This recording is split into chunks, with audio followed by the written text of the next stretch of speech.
morning.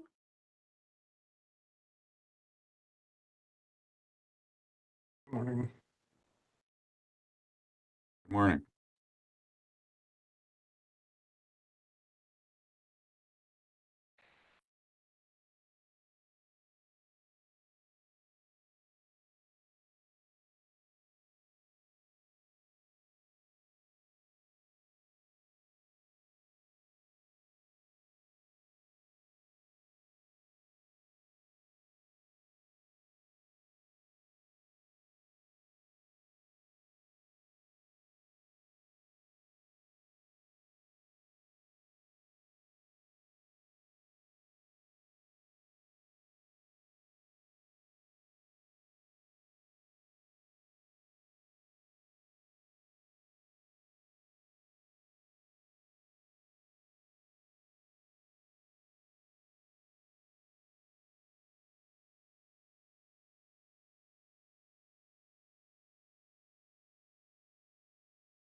Okay, can you guys hear us?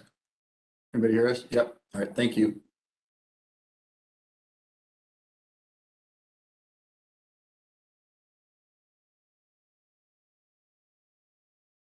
Good morning, Julie.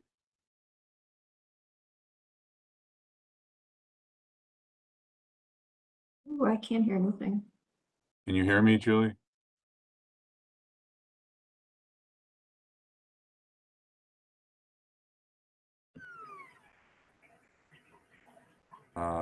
I believe we can hear you, Julie.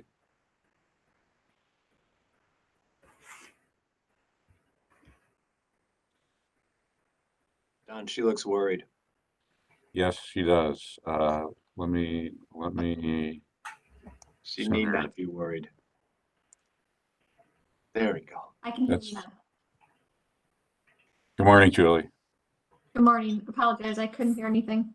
That's okay. We hear you loud and clear. We Excellent. have 5 members present. We have a quorum. So I think we can start whenever you're ready. Hi. We'd like to welcome everyone to the March 10th Landmarks Commission meeting. In compliance with notification requirements of Ohio's open meeting law and section 101.021 of the codified ordinance of Cleveland, Ohio, 1976, notice of this meeting has been publicly posted. All boards and commissions under the purview of the City Planning Department conducts its meetings according to Robert's Rules of Order. Actions during the meeting will be taken by voice vote. Abstentions from any vote due to a conflict of interest should be stated for the record prior to taking of any vote. In order to ensure that everyone participating in the meeting has the opportunity to be heard, we ask that you keep your microphone muted and use the raised hand feature before asking a question or making a comment. The raised hand feature can be found in the participants panel on the desktop and mobile versions and activated by clicking the hand icon. Please wait for the chair or facilitator to recognize you and be sure to select unmute and announce yourself before you speak. When finished speaking, please lower your hand by clicking on the raised hand icon again and mute your microphone. We will also be utilizing the chat feature to communicate with participants. The chat feature can be activated by clicking the chat button located at the bottom of the WebEx screen. Call-in users can unmute by using *6. All meeting activities are being recorded via the WebEx platform. These proceedings are also being live streamed via YouTube. All requests to speak on a particular matter via our website or email have been considered. We have also received emails from those who have provided written comment on a particular matter. We'd like to call the March 10th, 2022 Landmarks Commission to order. Mr. Pettit, please call roll. Thank you, Madam Chair. Ms. Anderson. Mr. Bonezzi. Here. Mr. Colicchia. Here. Mr. Dreyer. Here. Mr. Edmond. Here. Director Wong. Mr. Strickland. Here. Mr. Tarasik. Here. Ms. Trott. Here. We are also joined today by Kevin Roberts, our representative from the Law Department. Carl Brunges is hosting the meeting. And our AmeriCorps member is also here, Emily Spezia Schwiff. Madam Chair, we have a quorum. Excellent. We will begin with our certificates of appropriateness today. Our first applicant, we'd like to welcome you to the meeting. Please announce yourself, unmute yourself and announce yourself and tell us about your project. The first applicant is located at 8206 Detroit Avenue, Storefront Renovation. Madam Chair, we had to adjust the agenda at the request of one of the applicants. So the item you just mentioned is now third on the agenda. Oh, I'm sorry. Then we will begin with Ohio City Burrito at 1844 West 25th Street, garage door installation.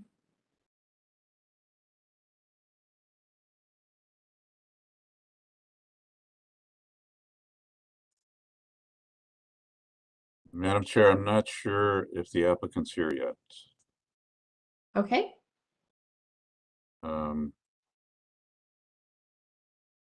Shall we move on to the third applicant? I think we should move to the second item. Okay. Let's move on to the next applicant.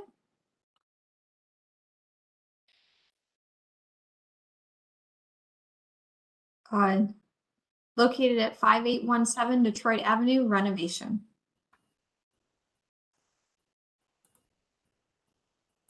Madam Chair, I would just introduce this by saying that we reviewed this on February 10th of this year. We had a motion to approve, which failed because we had a tie vote. The applicants have revised the presentation and they're back today seeking approval again.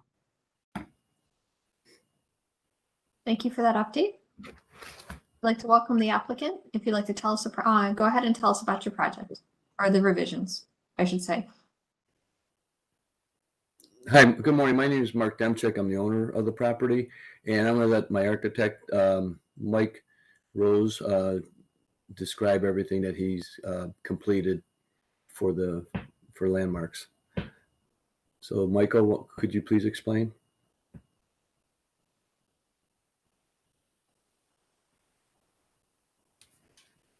I know he's there.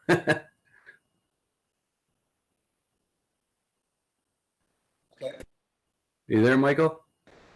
Yeah, I apologize for that. We were, our speaker wasn't on, so I had to put my headset on, so sorry about that. Go ahead, I'm sorry. No, they want to explain the changes, Michael. Okay, yeah, and again, I apologize for that. I was talking with Eric Trent. We thought our audio was working. So at any rate, what I wanted to address with the committee is that we tried to first and foremost address the concerns of the committee last time. And I think the primary concerns we had were the front deck, the front elevation as far as the fascia board and the corbels, and the color of the brick. I talked to Don several times about the things that I thought we needed to address, and those are that. So if you're looking at the image we have right now, that was our image that we presented to you last time. If we click to the next one, keep going, one more. Right there. If you look at this image, what we've done is we've addressed all the concerns of the committee, I believe, with changing the corbels to the single corbels that that are originally there. We changed the brick color to more of a gray rather than the black, because I believe the committee last time didn't like the black.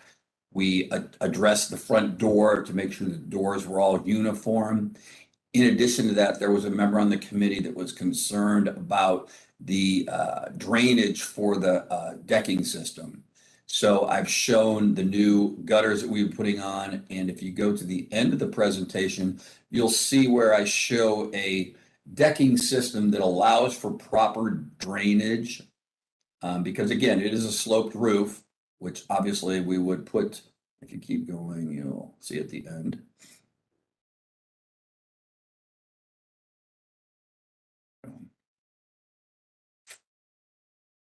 There's the new front elevation that shows the fascia, shows the single corbels, shows the changes in the wall. I think there was a concern about, like I said, the color of the paint, so I kind of showed you a gray that I think hopefully appeases the committee. There you go, right there.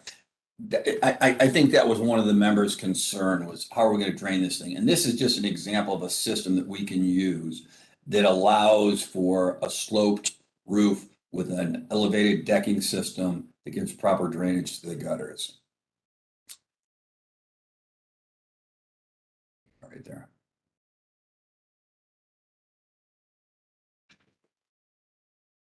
Also, in addition to that, Don and I spoke, and I believe that we like the vertical siding, but there was, I think, suggestion, can we show a rendering in the horizontal siding? So I tried to provide both of those for you. If you continue to go back, Carl, keep going back. You'll see there. I mean, there's an image. If there was a concern about horizontal, sure, we could do that. I believe the vertical is more aesthetically pleasing in this situation. But again, at this point, we're just trying to make sure that we address all the concerns we had last time so that we can get approval today. With that being said, I believe that I addressed all of the concerns and just basically open the floor to see any comments. All right, thank you for the summary of revisions. That is helpful. Since this did not, was failed here and I'm assuming did not go back to local, correct, Don? That's correct. Okay, then we will open the floor to the commission for questions and comments. Who would like to start us off? Sorry, there we go.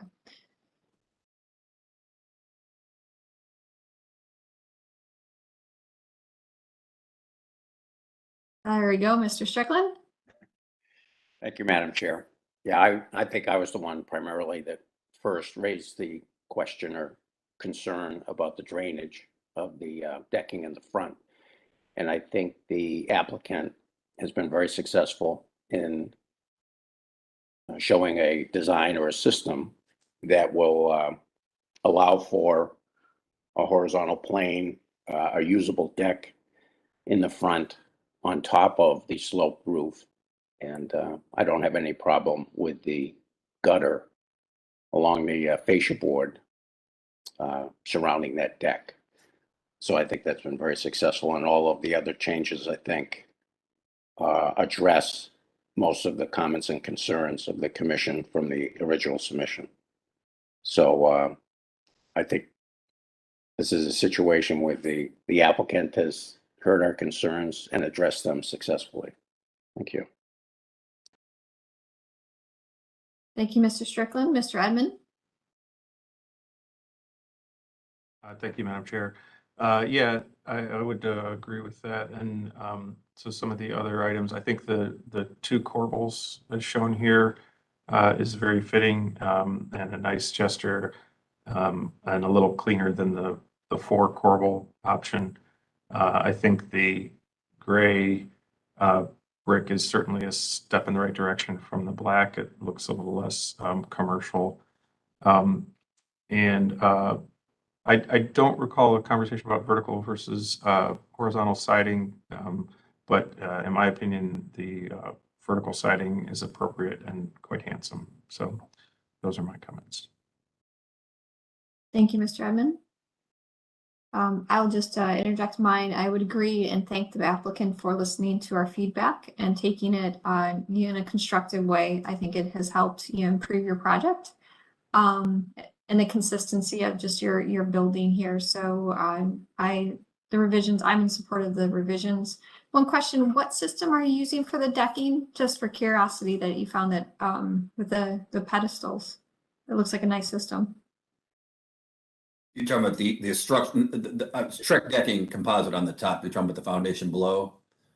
No, the pedestal system is with the Trek. That's interesting. I haven't seen that before. That's all. Yeah, it's Trek composite decking. It's called systematic foundation or systematic structural for the actual structure below the decking.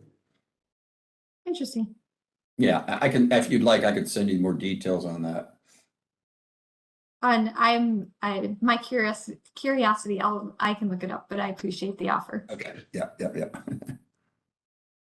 Other questions or comments from the commission? Would someone like to make a motion?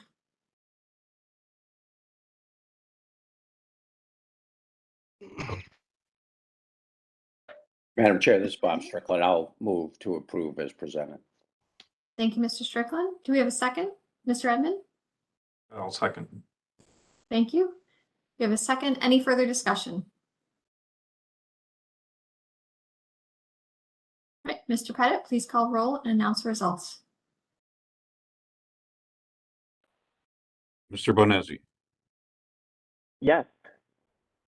Mr. Colicchia, Yes. Mr. Dryer, Yes. Mr. Edmond, Yes. Mr. Strickland, Yes. Mr. Tarasek, Yes. Ms. Trott. Yes. Madam Chair, the motion to approve as presented passes unanimously. Thank you. Thank you all. Thank you, guys. I appreciate all of your comments and appreciate the approval. And thank you for listening to the commission and responding accordingly. We appreciate it. Yeah, we really appreciate it. We learned a lot these past 4 months. So I really appreciate it. So our next project, we know exactly what to do. Go to you first. Right. Again, this has been a learning curve for all of us. I think we have a better understanding of how the commission works. And I do believe that you'll be seeing us again because I believe we're going to be investing in this area, more. So thank you for all your help. We look forward to seeing you in the future. Have a great day. Okay, you too. Thank you, everybody. Thank you. You. We'll move on to our next applicant located at 8206 Detroit Avenue, Storefront Renovation.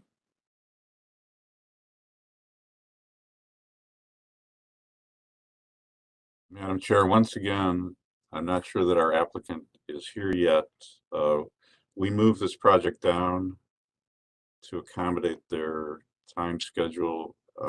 I would call the first item again. It looks like that applicant is here now. And that's Ohio City Burrito, correct? That's correct, yes. Okay. I have the agenda up on another screen, so I want to make sure I'm seeing the right one. I'd like to call the applicant at 1844 West 25th Street, Ohio City Burrito garage door installation. Good morning. Good morning. Okay, well, thanks for having me. So we, at our location there at West 25th, we replaced a window with a window that could open. Essentially, we just took out the old window and put in a window that was operational, that could open. This happened during the height of the pandemic. Our place is very small. It could get very crowded. So we needed some ventilation and trying to keep the staff as well as our customers healthy and following CDC guidelines, the City of Cleveland Health Department guidelines. We were trying to get some ventilation in our space. We tried to use a window that matched the current windows on the upper part of the building. So the panels are the same size, the materials are the same. They're both anodized aluminum. And I think we were looking towards precedent, that's already on the same street with Town Hall. So with all that being said, that's the window that we use. We didn't change the size of the window opening. We didn't change the sill height. That is the existing window as it is. We just put in a window that could open, basically.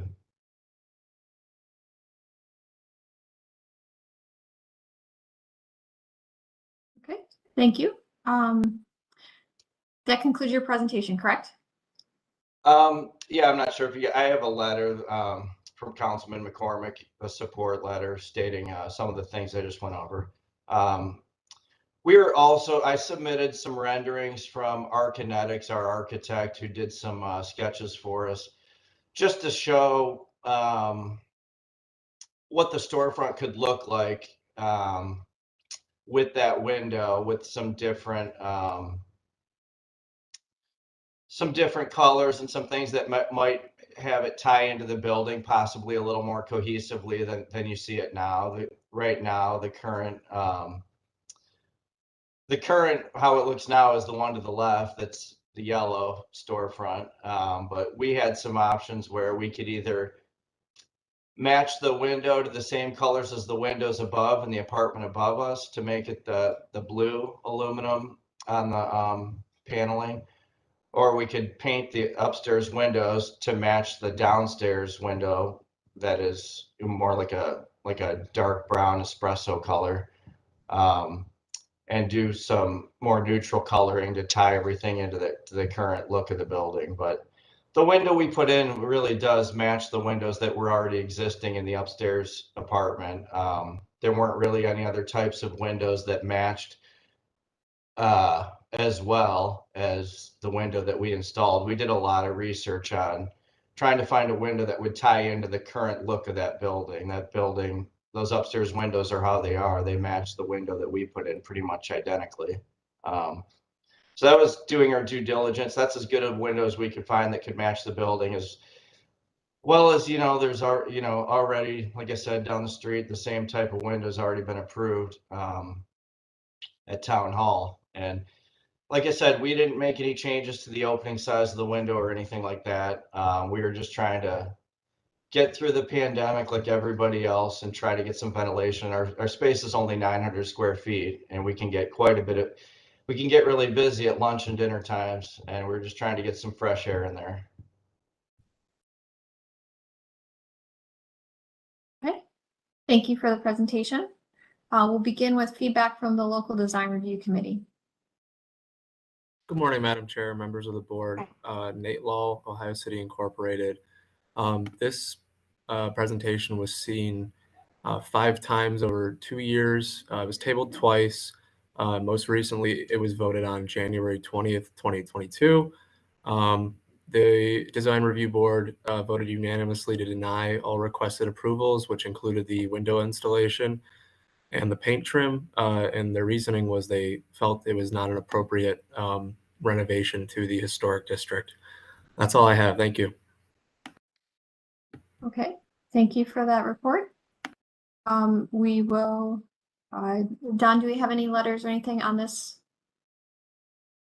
Thank you, Madam Chair. I just want to confirm that we have a letter from Councilman Kerry McCormick fully supporting the project based on the same criteria that the applicant mentioned, including ventilation and the precedent at Town Hall. And we do have a staff report from Mr. Brunges at this time, I think. Go ahead, Mr. Brunges. Thank you, Madam Chair. We support all businesses, but we also have to look at the Secretary of the Interior standards for our guide. And we also have to remember that, as I've said previously on other projects, that all projects are taken on a case-by-case basis. And while there may be precedent in the neighborhood, it doesn't necessarily apply in the same manner to each building. Each building is unique. So in overlooking the information that was given to us by the applicant, it appears that the door was ordered previous to the first design review meeting in July, and the date on the drawing here is in June. So a similar door was installed at their Lakewood location, but it was like Town Hall, it was replacing a non-original system. They did not have, and it was installed prior to Lakewood's downtown historic district being added to the National Register. So the same Secretary of the Interior standards did not apply to that location. And this is what it looked like before at Lakewood, just so you have reference, because this was brought up. Here's what Town Hall looked like previously. One of the main differences between the Town Hall project and this project is that the Town Hall project is not a contributing structure to the historic district. And Ohio City Burrito's building is. We would support and agree with the local committee and say that the installation of the garage door, which was done without a permit, be denied. It should be removed, and a more sensitive, appropriate treatment to get the ventilation that is needed into the building be considered. Whether that's in the transom areas or whatnot. But as they have done, we do not feel that that is an appropriate treatment to that building. Thank you. Okay, thank you, Mr. Brunges. We'll then open the floor to the commission for questions and comments. Mr. Edmond, would you like to start us off? Yes, just thank you, Madam Chair. One quick question. Has this project been before this board before? And if so, what were the, okay, so it's not, okay, thank you. It has not been to the commission yet. It was scheduled for the February 10th meeting, but it was removed from the agenda at the request of the applicant. So this is the first time we've seen it at the commission.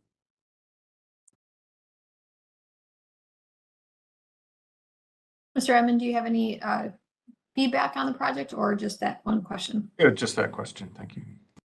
All right, Mr. Strickland, would you like to questions or Thank you, Madam comments? Chair. I wondered if we have any historic pictures of the original storefront and of the prior storefront just prior to the installation of the overhead door.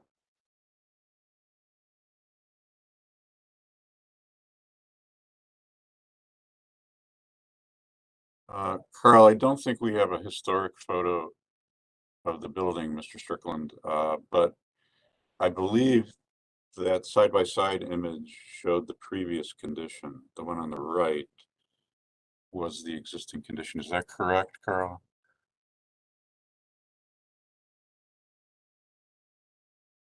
These side-by-sides are of the garage door open, closed. This is That one. no, this is showing the opening, Oh, okay. and this is closed. This is the rendering that was shown originally. No pictures historic. It'd be something we'd have to go and do further research on. So the storefront had been modified at some point, and the original historic storefront was no longer present when the garage door was installed. It was a replacement storefront. I can't confirm that. I would have to find a historic photo. It looks to have the same layout as it would have, but again, we'd have to find a historic photo.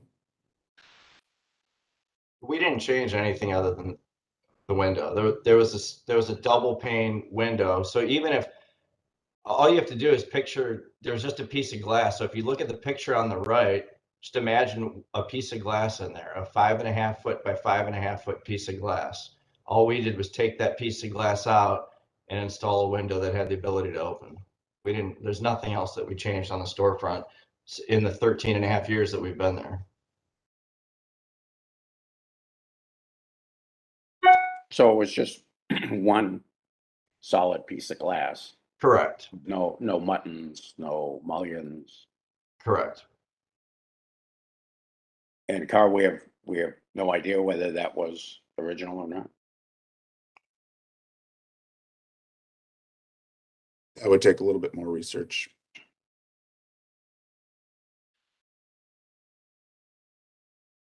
Okay, I'll step aside and see if there's any other comments. Thank you. I guess I was on the same path as you, Mr. Strickland. I was looking on Google Earth, and ironically, it shows your door open, so it doesn't show this is a recent picture. Just to refamiliarize with what was there originally. Other questions or comments from the commission? I just have a question in terms of ownership of the building. Does the applicant own the building, or are you a tenant?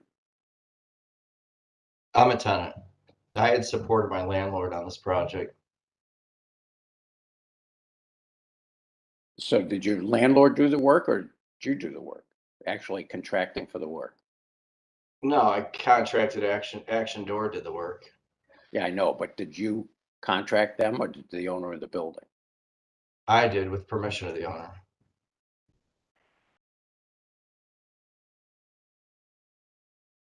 Yeah, it's really the responsibility of the building owner to go through the permitting process. Right.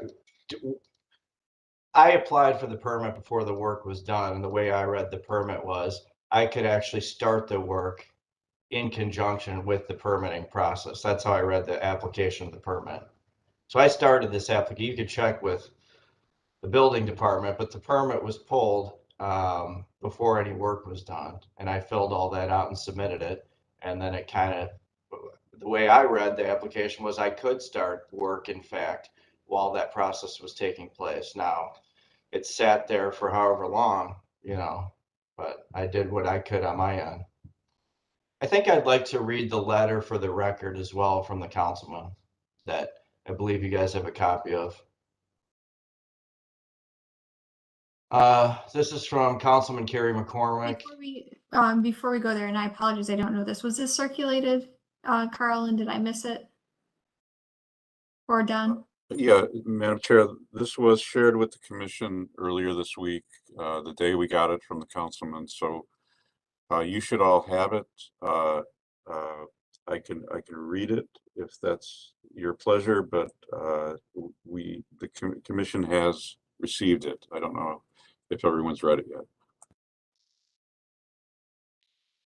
I apologize. I haven't had a chance, but I can pull it up right now. Yeah, I think this just puts us in a particular, predicaments that I'm sorry, before I go into that, Mr. Brunges, you had your hand up. Yes, ma'am. Thank you, Madam Chair. I have the building permit application in my hand right now.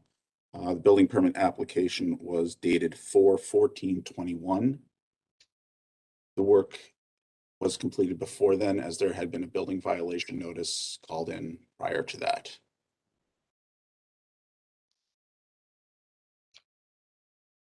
Okay. Thank you for that. I think this puts us in an awkward position again, that work has been done without a permit, and we're being asked retroactively to approve things that may or may not align with the district requirements. I think as Carl mentioned, or Mr. Brunges mentions, we support business. We want to make sure your business is successful. But it puts us in an awkward position because now we are, having to evaluate things that, obviously, you have installed already. And I wish we could have had this conversation earlier, because there's so many products out there that could have met your needs and our needs. And so that's just a predicament we're both in now. I personally do not agree with the configuration of the door based on when it's closed. I think it's the providing the opportunity to get air to that front area. I do like, but the product that you selected, I'm personally not a fan of, because it does look like a retrofit and not as appropriate to this location. So I'm personally, at a crossroads of, I don't, for the aesthetic, I don't really support the current design. All right, can we read the letter? Is that something we can do? It sounds like a lot of people haven't heard it or read it or seen it, so. Why don't you go ahead so that we have it as part of the record, and then we can continue with the commission's feedback. Good morning, Mr. Pettit. Please accept this email as my full support for case 22-007. Ohio City Burrito is a cherished small business in the Ohio City neighborhood. They've been operating successfully for years and are a true value add to our community. They replaced an existing window with an operational window during the heart of the pandemic in order to increase ventilation. This was done in accordance and recommendation with CDC and City of Cleveland health standards and suggestions. I believe that this is not only appropriate, but it also follows historically granted precedent as seen at the Town Hall restaurant on the same street in the same historic district. Please submit this letter into the record, and I urge all Landmark Commission members to vote yes to support this local small business. Thank you, Carrie.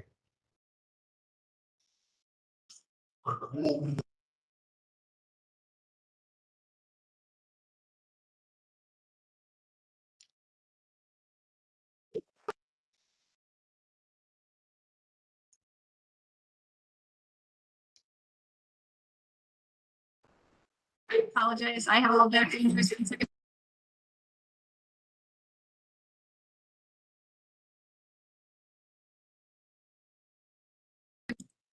Okay, I apologize. I have some background noise here. Other questions or comments from the commission?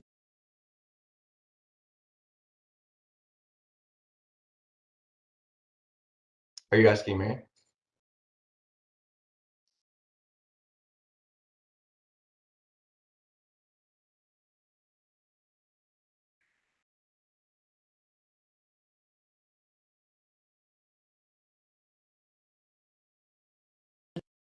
I truly apologize. Other questions or comments from the commission? Or would someone like to put forward a motion? Mr. Strickland? Thank you, Madam Chair. Carl, would it be possible to do some research and try to find an historic photo of this original storefront? I am sure we can do that. I think it would be very helpful to me personally if I had a better understanding of what was there historically and how close this new installation might be to an historic storefront.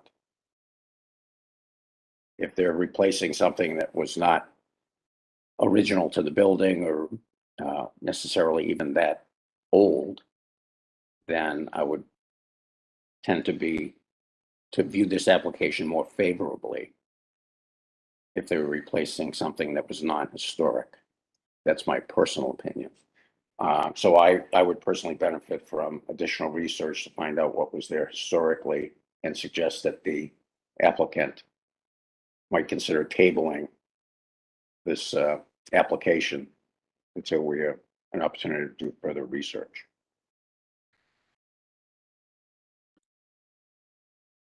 I think that's a great suggestion, Mr. Strickland. Mr. Edmond, you had something to add to that? Right. Yes, thank you, Madam Chair. Thank you, whoever posted the note in the chat about being able to see the historic views on Google Earth. So if anyone else has Google Earth Street View open, you can go in the upper left and select previous views. So we can see what was previously installed there. It's a little hard to tell, but it does not look historic. It just appears to be a piece of glazing glazed in with an unpainted wood glazing block, which seems to be similar to what's still currently existing on the side light. So it's not a piece of storefront, and it is one large glass light. It doesn't look historic to me. Also, I believe the second floor windows are also replacements. Is that correct? They look like newer aluminum units.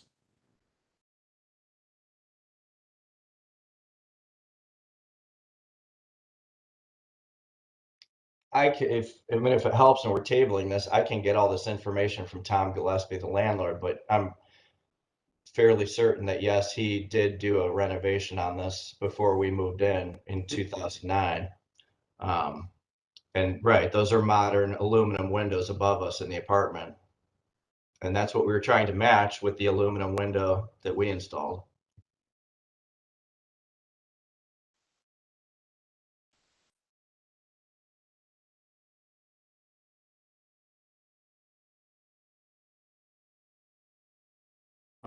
Madam Chair seems to have stepped away for a moment. Mr. Strickland, staff can investigate uh, uh, trying to find a historic photo of the building. We can check our case file record to see if what we've approved here in the past. I don't recall every single storefront we've ever approved in this district, but we can check the case file record and the historic record and come back with some more information, assuming the applicant is agreeable to tabling this.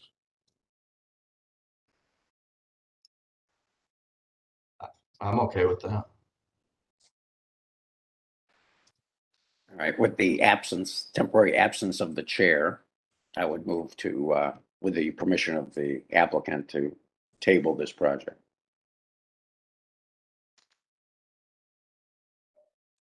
I second that. I'm back. Thank you. Apologize about that. I had somebody at my front door that was causing my dogs to go crazy. Mr. Strickland, thank you for that recommendation.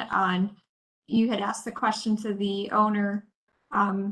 Would the owner, we need your permission to table it to give you additional time to, or the staff additional time to address the historic pictures. Would the applicant be in support that, or the other option would be that we do take a vote on this? He's agreed to it already. Madam Chair, the applicant had already given his permission, and there was a motion to table and a second from Mr. Kalikia. Motion from Mr. Strickland, second from Mr. Kalikia. Thank you. I apologize if I was redundant there. Is there any further discussion? Okay, then Mr. Pettit, can you please call roll?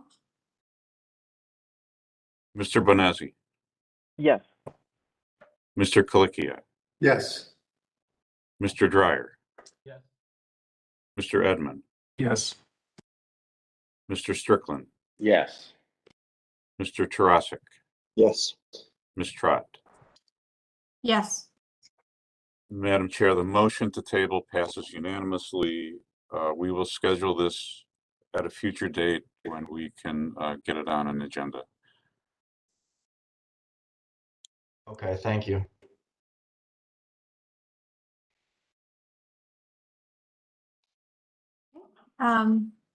Thank you. Then we will move on to our next applicant located at 8206 Detroit Avenue, storefront renovation.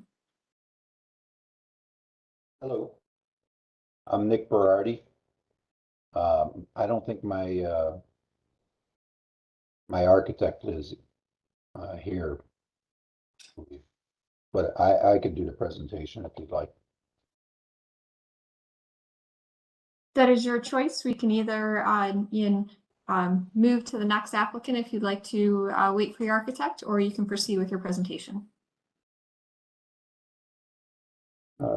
We could proceed, I think.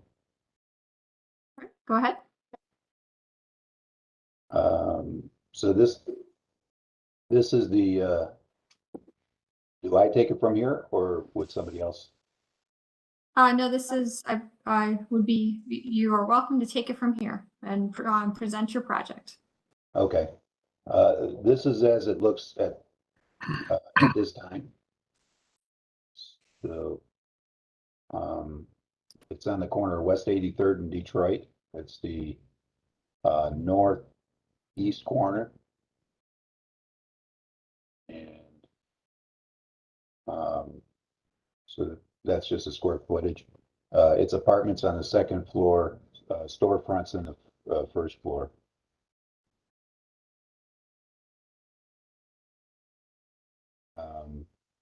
So this is the aerial map. If you notice, there's a garage that will be removed in the back to allow for some parking. The project is to replace the store. We're actually going to peel down the entire front of the building and replace the porches in the back and pave the parking lot. So that's another view of the front. We're going to keep a lot of that detail, so when you get a little farther in, you'll be able to see. You could advance some more. That's a side view from West 83rd Street. Those are the garages that are going to come down and the rear porches to be replaced. There is no fencing there right now that goes across that side. Next slide. If you notice on that picture well, this one will show the same thing. If you notice that angle across the front, there's no real detail to the front of that in either one of those pictures. This picture is taken from 1967 to give you an idea of what it looks like. If you notice those storefronts to the right, the center one and the one on the right-hand side, a lot of that is still existing underneath that siding. So it'll be just, some of that will be a matter of opening up, see how stable it is, and go from there. We could advance. So this is what we project to do to it. So we plan on peeling the entire front of the building down, at least down to the top of the windows, replace any steel that's in there, and then replacing all the bricks all the way up, putting the new balls on the top, and trying to make everything look the same as it was originally. Next slide.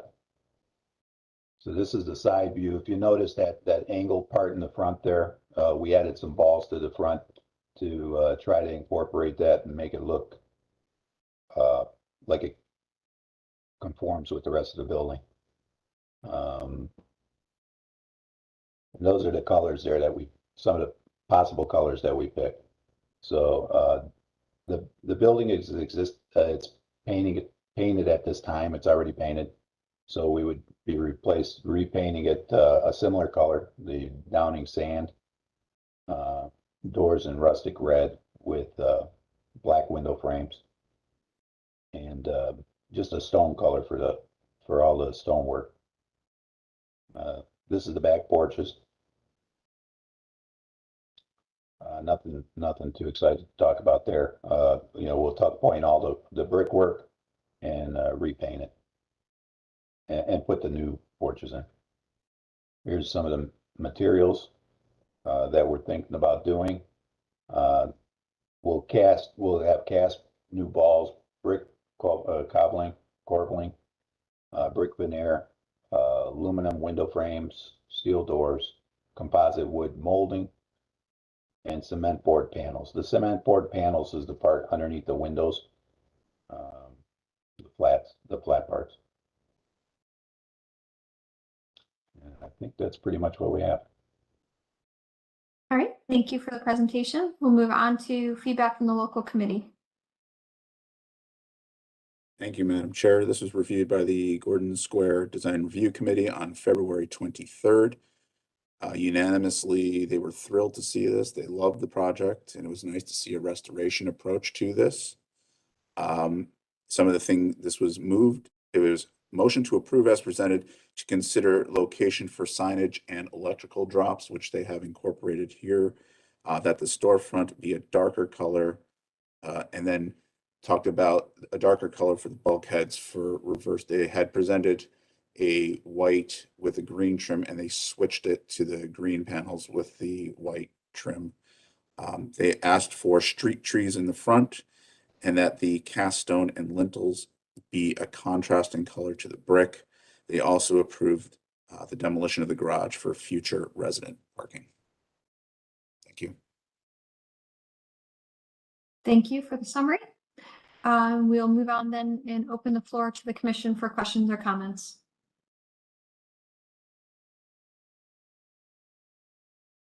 Madam Chair, before we move to the commission, we have a letter of support from the CDC Northwest Neighborhoods. They fully support the project. The property has long been a challenge for this section of Detroit Avenue. It was acquired by our organization in 2016 from the Cuyahoga County Land Bank and sold to Mr. Berardi in 2016. Since that time, Mr. Berardi has made significant investments in several nearby properties, and we are pleased to see him moving forward with the development of this property as well. We support the local committee's decision, and we will continue to work with Mr. Berardi on parking and right-of-way improvements, existing canopy restoration as the project progresses. So Northwest Neighborhoods fully supports the project. Thank you for the summary of the letter received. We'll then move on to Mr. Edmonds. Questions or comments? Thank you, Madam Chair. Yeah, this looks like a great project. Couple of questions. It looks like that there may be some spalling or cracking on the existing stone lintels. Do you have repair of those in your scope as well? The ones in the front? Yeah. Yeah, those will all be replaced. Okay. Those were They- be replaced with cast stone? Yeah, cast, mostly precast concrete. Okay. We plan on peeling the entire front down, so everything that's in the front will be redone. Okay. And on the east elevation, are you just pointing and painting that? Correct. And the rustic red color for the door, is that all doors will be that color? That's a plan at this time, yes. Okay. And then finally, Madam Chair, this is more a procedural question. Would they come back for signage when there's a final sign design? Yes, they would be required to come back for final signage approval. But in concept, if those are the locations, we would want to improve that so that all signage would stay within those areas. Okay. Thank you. That's all my questions. Okay, thank you. Mr. Klickia? Yes, good morning. Could I see that rendering or the old photograph that shows the angled entrance? Yeah, that one. So what are we doing with that particular entrance? I didn't see more recent. What are you doing with that particular entrance actually? The entrance, that one right there? Well, we're not. Well, yes, but do we have an actual elevation of that entrance as it's shown at an angle or not? I think it's shown on the right side there, Giancarlo. Okay, all right. So that will be restored as we see it here. Right? Correct. Right. And the very top of it, the archway and the two bollards, I guess, will be as we see them. That's the plan at this time, yes. Okay. All right, thank you. Mr. Pettit, I still see your hand up. Was there additional comments? No, my mistake. Sorry. No problem. I'll interject my comments now. My only question was, I think I just answered it through Google Earth. Are you maintaining and reusing the existing brick sills that are on and bulkhead that is on the left side of the screen? So are you working within that existing opening? The windowsills on the Correct. upstairs or the downstairs? Downstairs. Downstairs, yes. We were going to leave that alone. We planned on replacing the brick. You know, once you start working on it, you just figure out where you end. But The idea right now is to replace everything from the brickwork from the top of the transom windows up all the way up to the top of the parapet. So that brick on the bottom is existing, and we were just leave that was the plan. Okay. It And seems then the to be- window on the angled part, and I'm sorry if you said this and I just missed it.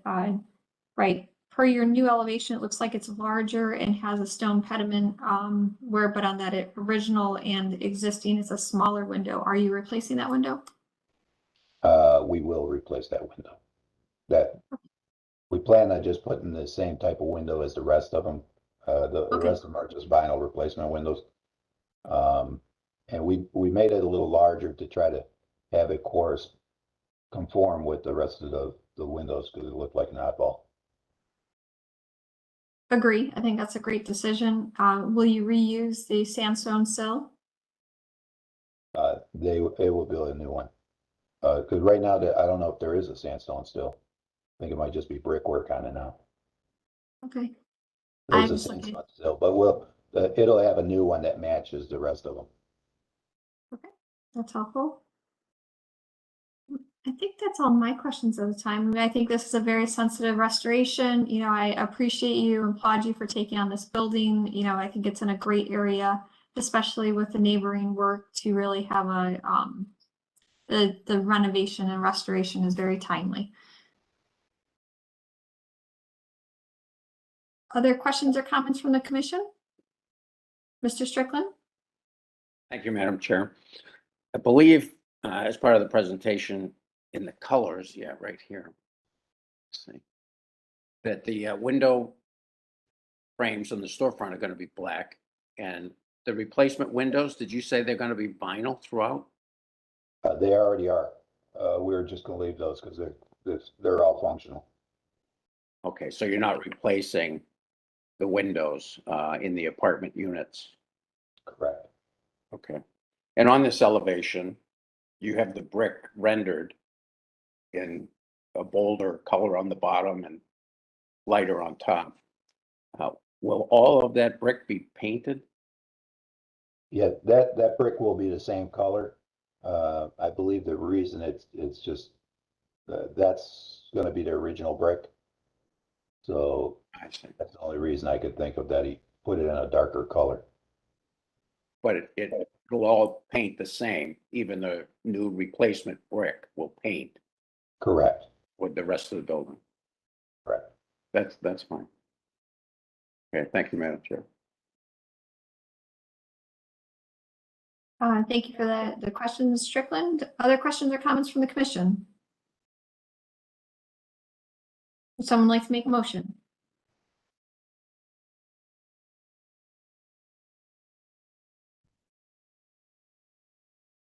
Mr. Edmond? I move that the project be approved as presented with the provision that any future signage would come back for review. Thank you thank you, Mr. Edmond. Mr. Dryer? I'll second the motion.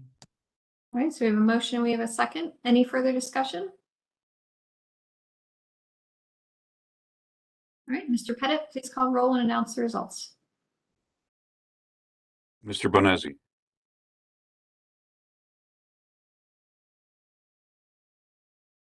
Mr. Bonezzi, Mr. Colicchio, Yes. Mr. Dryer, Yes. Mr. Edmond, Yes. Mr. Strickland, Yes. Mr. Tarasik, Yes. Ms. Trott. Yes. Madam Chair, the motion to approve as presented with signage to return passes unanimously. Thank you. Good luck. We look forward to seeing your project progress. We'll move on to our next applicant located at 870 Martin Luther King Drive, the Romanian Garden revised garden plan.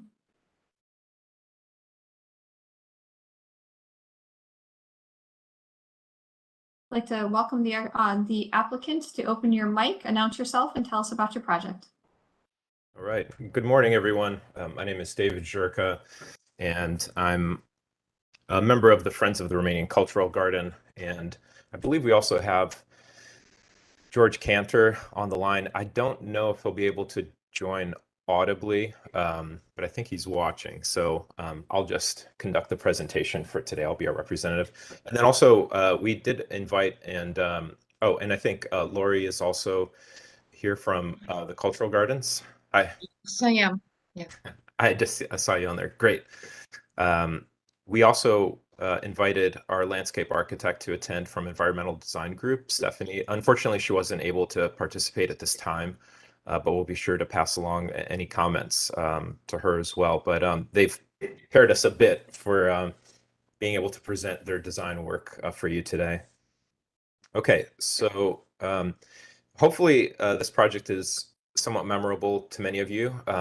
We're coming back about exactly a year ago, I believe it was in March, where we presented the conceptual plan for the project, which at that time was relatively early, where the location of the pathways and the general layout was presented. And essentially, it seemed like we received some positive feedback from the committee at that time, but we needed to conduct some additional investigation of tree locations. And since then, our landscape architects have developed what's very close to construction drawings. I'd say about 95% complete, based on more accurate locations of trees, a better assessment of the health of the trees, also the soil topography, and we also had a conversation, as was requested at the last meeting, to coordinate with the city of Cleveland on maintenance. So in August of 2021, so this past August, we did meet on site with the Commissioner of Parks and Maintenance, as well as the urban forester and a member of their team, to walk through the site, to look at the plan.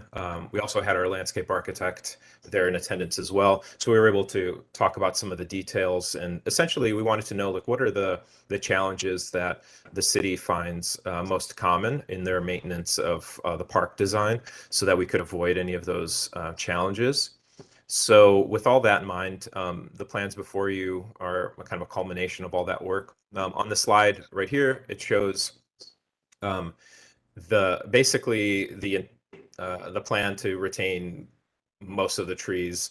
The only things that you see there which have X's through them are a couple of trees that were found to be dying or essentially already dead.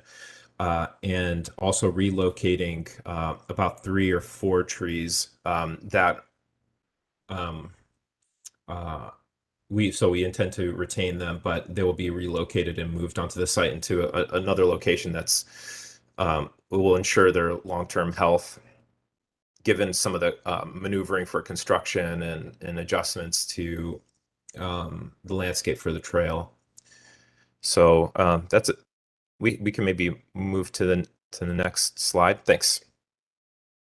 So in this plan drawing, it shows the overall design for the site, which is similar to what was presented last year, but much more refined. What's shown in this package is what we consider to be the first phase of work, and elements that we consider to be part of a subsequent phase are boxed in and shown, but they're called out as elements for the future. Basically, we want to move the land, we want to move the ground, we want to get the ground plane established now, we want to have the trails built, the pathways, and then the elements that'll come in a subsequent phase are things like the smaller monuments, additional like cultural heritage elements, some of the benches, some of the seating, so things that are kind of on pedestals that will happen in a subsequent phase. So we don't have the details on those. We simply have them located for now, so that we can kind of coordinate that game plan as it goes forward. And of course, we would come back to you with those elements as they are designed and as we've kind of defined exactly what those are intended to be. One element that we will retain and relocate is the only thing that's not vegetation on the site right now, which is the Georgianescu statue. We plan to relocate it from its current location, which is kind of tucked away up in the hillside, and move it to a more prominent location in the center of the site, so it's a little bit more equidistant between both sides, and it'll also be on axis from Martin Luther King, so that it's more visible, and he's kind of like looking over the performance area up front. The statue is actually in pretty good shape, the actual metal part of the statue. Of course, that'll be restored and cleaned up, but the base that it's sitting on is not in great shape, so that'll be removed and then rebuilt in its new location. As far as the ground plane elements go, there's a few different textures. The element in the center that you can see, that double spiral, that's an ancient Dacian symbol. So that's sort of the organizing element, the memorable element of the site plan. And that is intended to be more frequently used and traversed. So that's a concrete that can withstand, more wear and tear, and, people using it for events. Then there's also a portion on the sides of it. I think in the middle, there's a section of dotted space in the kind of just to the right of the left-hand spiral. In that dotted area, that's a reinforced grass, a reinforced landscape. So in the areas where we think that there might be more people on it, we're just concerned about any kind of long-term damage to the grass. We don't want it to look bad. So in that area, it's reinforced. So also, if there's a need to bring a vehicle in just to drop off equipment for events, we're quite active during the One World Day annual events, which are really a great opportunity to showcase the Romanian culture. We also intend with this new design to have more events here, so that can be more conducive. Right now, it's a little bit difficult to do that because there really aren't the accommodations for it, and you're asking people to stand in the grass for long periods of time, and if the weather isn't compliant, it can be a problem. So some elements have been designed specifically for that purpose, to have more longevity and wear and tear ability. There's also a significant element that we plan to fundraise for and bring into the future, which is a Matamuras Gate. That again will be part of a subsequent phase, but it's also shown in the plan, identified in the lower right corner. There's a lot more details and materials to discuss. I think the main things that I'll share before I kind of leave it open to questions is our intention to make new connections up to the surrounding neighborhood, which don't currently exist. I mean, I think as many of you know, there's no sidewalk right now that goes up the street to St. Clair. There are no pathways within the garden either. So one of the driving principles of this site design is to provide a pathway that extends up to St. Clair, and providing a series of overlook moments with seating, so individuals can come down from the neighborhood, hopefully, and we welcome them to come through our space and enjoy it, and give them a more welcoming experience into the full garden experience. And then for considerations for individuals, because that slope is not an ADA accessible slope, I think the only way that we'd be able to achieve that, if that was the aim, would be to have a series of like switchbacks, which would be extremely costly and really change the character of the garden and its kind of natural setting. So we did make accommodations along MLK for individuals that want to participate in events to be dropped off easily. So if you're in a wheelchair or if you have difficulties with walking long distances, we tried to make that really easy for individuals to be dropped off there and still feel like they can fully participate in let's say a wedding or a small concert that's happening on the space. So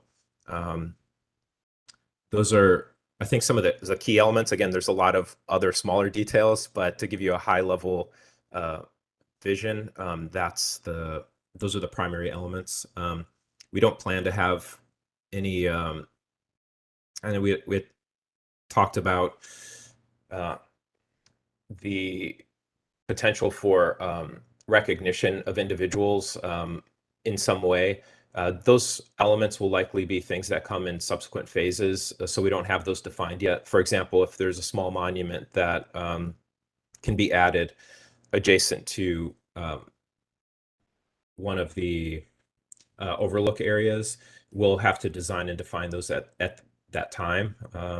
But we don't have those defined right now, and we're not doing things like having bricks with people's names on them or anything like that at this point. So nor do we think we're going to do that ever. If we have recognition for individuals, we'll do it in a much more tasteful way that is in alignment with the standards for the cultural gardens more generally. The slides that you see on screen here are just details of how some of the footers and the larger elements will be deployed on the site. I know our landscape architects were paying special attention and coordinated with the city and the urban forester on ways to guide and make accommodations for staging of materials in a way that doesn't harm the trees that are on the site. That's like a big part of the plan. And also providing ample space and protection around the trees so that they're not damaged over the course of construction. I'll stop here and see if there's any questions, because I'm sure there are, and I'll do my best to answer them. Again, knowing that I feel like our landscape architects have spent a lot more time in detail and the decisions they made, but I'll do my best to respond. Thank you. Thank you for the presentation. Sure. We'll begin with feedback from the local committee. Don? Madam Chair, Lori Ashik, the Executive Director of the Cultural Gardens Federation, is here, and she can speak to their approval. Yes, thank you, Don. The Cultural Gardens Federation Design and Preservation Committee and the board did approve the conceptual design some time ago for this garden, with the comments that we really appreciate the concern for the trees, the landscaping. We like the pathways, and particularly the overlook and the access to the neighborhoods. One of our comments was that, or the Federation's comments were that,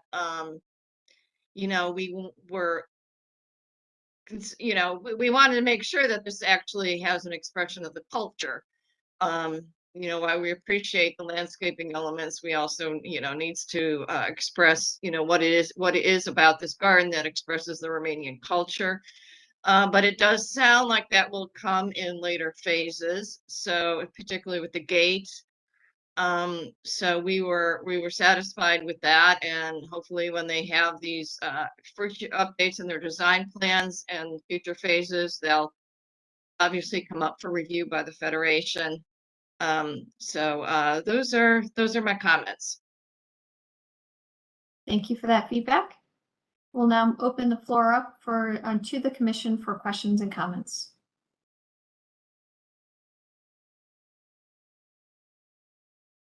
Who would like to start us off?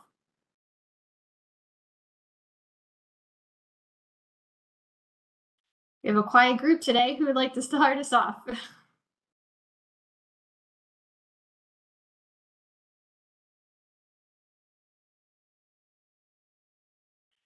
I guess I'll start us off here. I'm sorry if I missed this. What is the materiality of your walking path? I saw that you do have stone for the elevated amphitheater area, but for the majority of your paving, I'm sorry if I missed that, if you stated that, because I do see different paving colors or textures.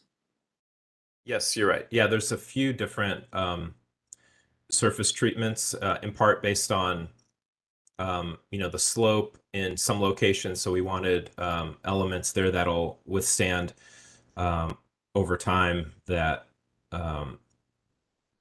the slope, and then also kind of changing the material so that you get a different feel. The concept was having different sections and regions of Romania represented through the garden. So areas where it's more wooded and hilly, I'm just getting to the plan with where the materials are specified and called out, and I think it's maybe on 4. That's a zoom in. Yeah, coming back. That's one more. If you go back to page 4, I believe. So 4 of 12. And then a bottom left corner, it has a legend of, yeah, that's the right one. I know it's hard to read there. So there's concrete pavement, there's heavy duty concrete pavement. These are both primarily towards the center, where you see the double spiral and the main axis going north-south, but in this drawing it would be horizontal. There's exposed aggregate concrete pavement. There's heavy-duty exposed aggregate concrete pavement, concrete pavers, reinforced turf grass, where I mentioned aggregate pavement. There's lawn, and then the trail that's maybe the darkest, as you see it here, that kind of looks like the tentacles going up in the trail. That's the chip and seal trail. And then there's also planting beds. So calling them out specifically, just going out to the different locations. Looking at the legends to call them out.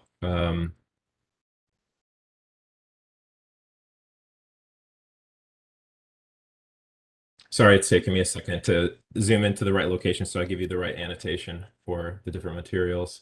But I think essentially there's the concrete pavers that are in the center, that are the more orthogonal kind of hash pattern through the center. That's like the horizontal band through the middle, where we expect that there might be the most significant kind of weight, potentially if a vehicle comes in to drop off grills or to drop off tents or other materials for an event.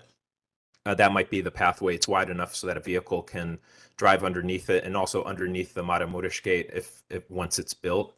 So that was part of the plan. So that's the kind of most heavy duty elements. And then the concrete paths kind of extend up to the far right of this plan that goes up to the relocated Enescu statue on the prominent platform that he's on. And then again, the dark hash pattern that you see through the more squiggly lines, that's the chip and seal material.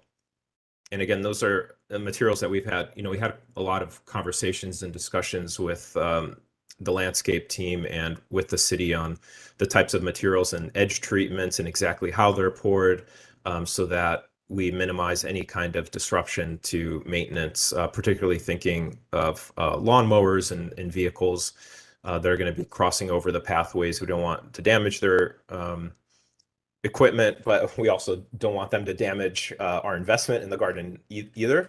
So we came to like a mutually agreed upon, kind of solution that way. The last thing I say, if vegetation comes up, as you can see, we're not very planting heavy. Besides surrounding the amphitheater location, there's some taller grasses, and I know those are specified in the plan as well, but we essentially didn't want to propose too many perennials or plants that require significant maintenance. And we've also found that those tend to be elements that are inadvertently cut by the city. So we've actually had that happen to us before when we've planted new beds and then they end up getting cut like within a week, actually.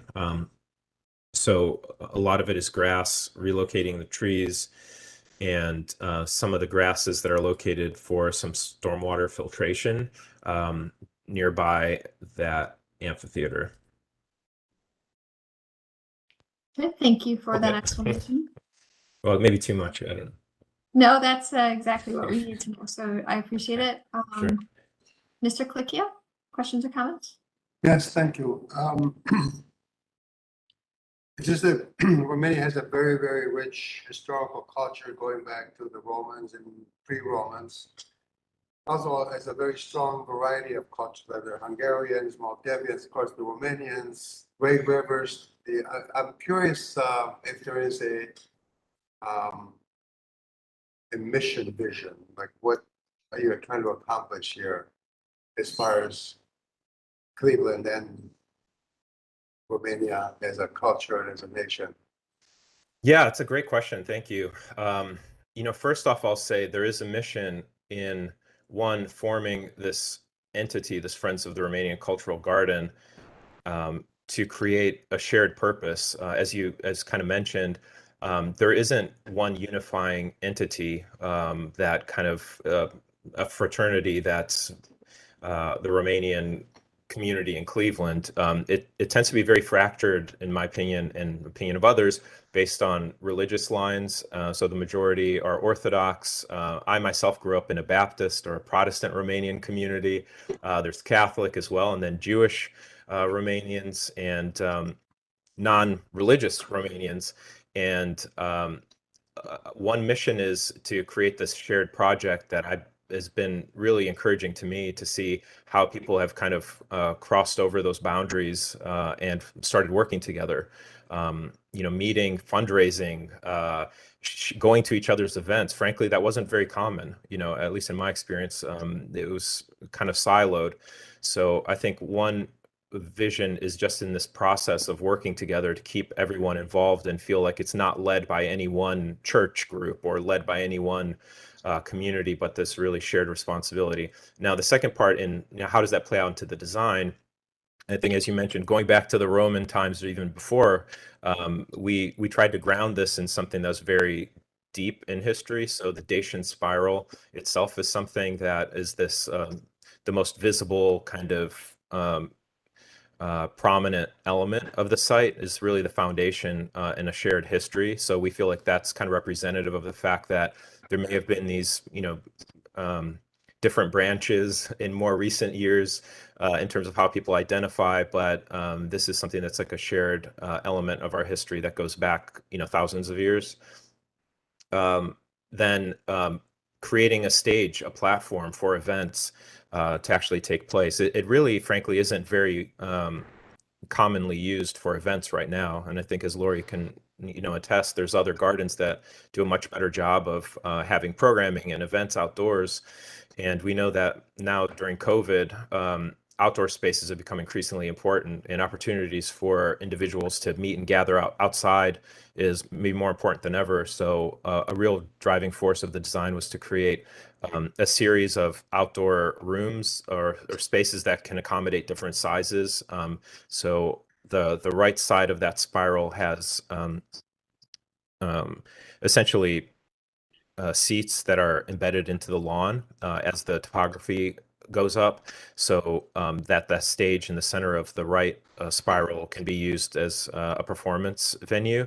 But then it also can work as a much larger venue with the Matamuras Gate as a backdrop, so that you can accommodate seating in that whole central area, as well as smaller get-togethers or sessions around the left spiral is a sort of a table that council ring table, kind of inspired by the sculptor Brancuș, his work. So we've tried to kind of make some gestures, even in the basic landscape, towards being rooted in deeper cultural touch points, things that people remember. But I think, as Lori said, she's absolutely right. there's the UNESCO statue, which is going to be part of this first phase, the Dacian Spiral, the council ring, but there's a lot more opportunities to come in the subsequent phases to kind of highlight additional cultural figures, and that will also entail like another round of re-engagement with our community and see who's most important, who are the people that we want to highlight, because there's a lot there's a lot of potential there, but we just don't have those identified just yet. Hopefully that answers your question. I mean, it's a good question even further, like the mission. I think we're off to a good start. It's been sort of like herding cats, to be frank with you. This is over a 10-year process. We've just tried to do it the right way, but sometimes the right way is the slow way. That's the reality. We've tried to engage people from other states, and they've come to our design charrettes. We've met with the city. Frankly, the parks and maintenance commissioner, Anthony Scott, and the forester said, "We thank you so much for even reaching out to us. We often find out about these after the fact and then have to deal with it. So the fact that you reached out to us in advance and asked us, they're very appreciative of that. So hopefully this sets a precedent for how we continue to work together going forward." Well, thank you very much. It's just such it's a very rich historical culture with multi-nationalities that seem to have gotten along fairly well over the few hundred centuries that they've been together. So it would be an interesting addition to Cleveland. Also, Romania is famous for great sculptors. You mentioned Brancusi, also great poets and philosophers.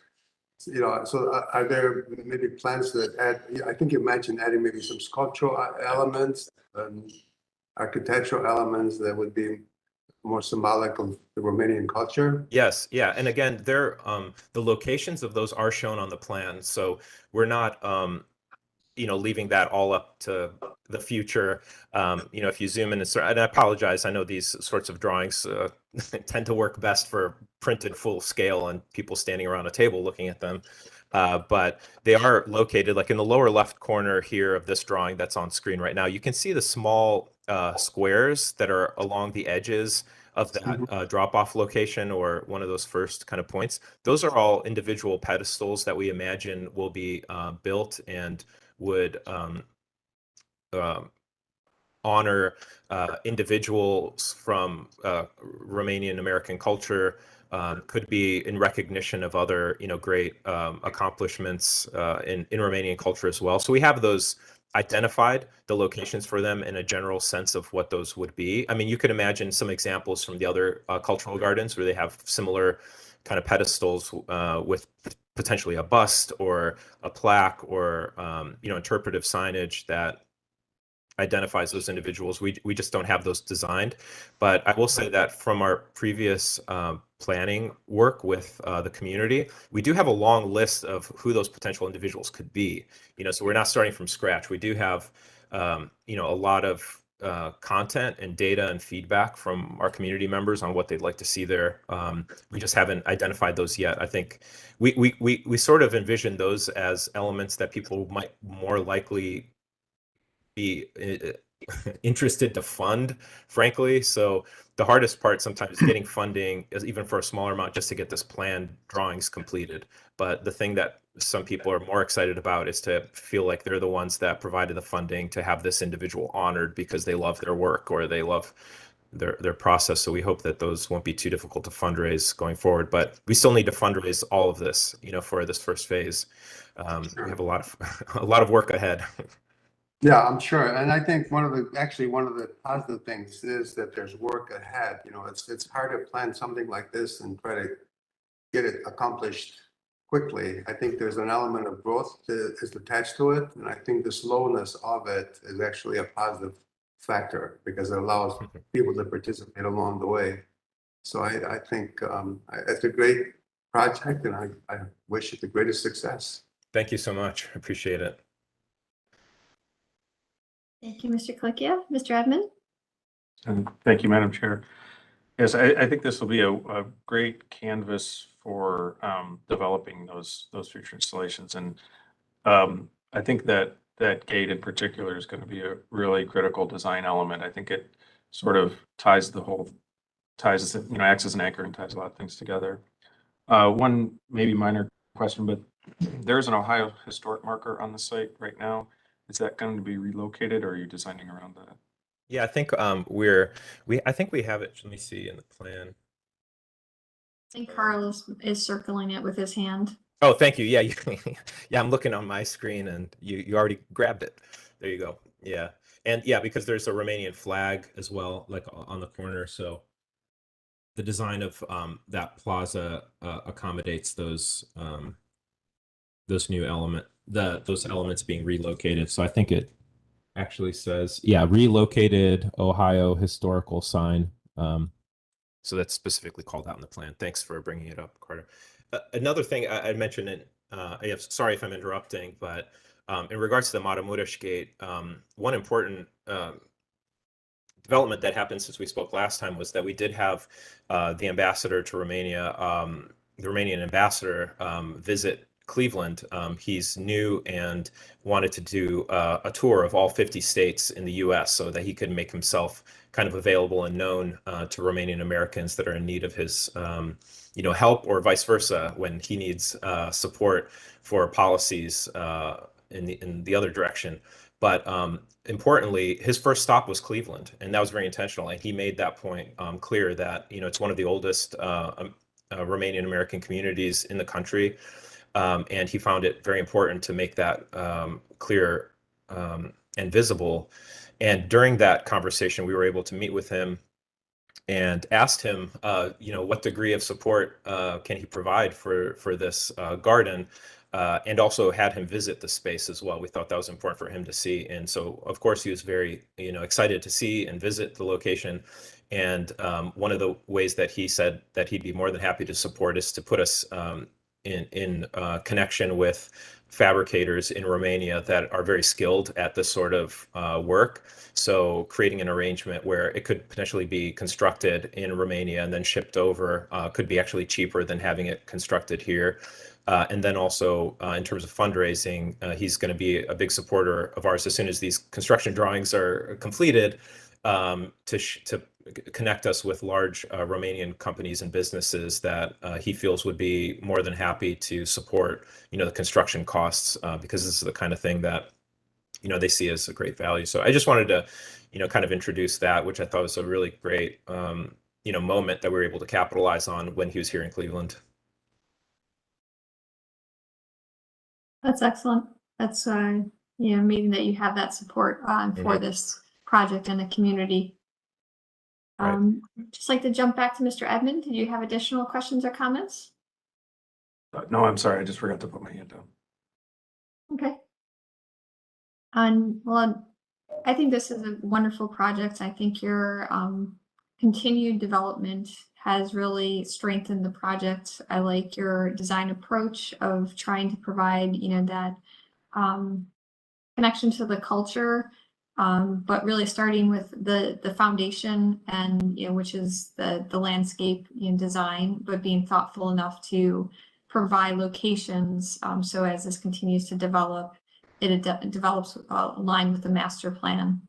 I think it's also very noteworthy that you've used very functional but very creative, used functional materials, but in a very creative way to provide some variety across the entire site versus a standard brush concrete, because it's functional but not very aesthetic. So thank you for being thoughtful and providing that variety, but the usability of the space.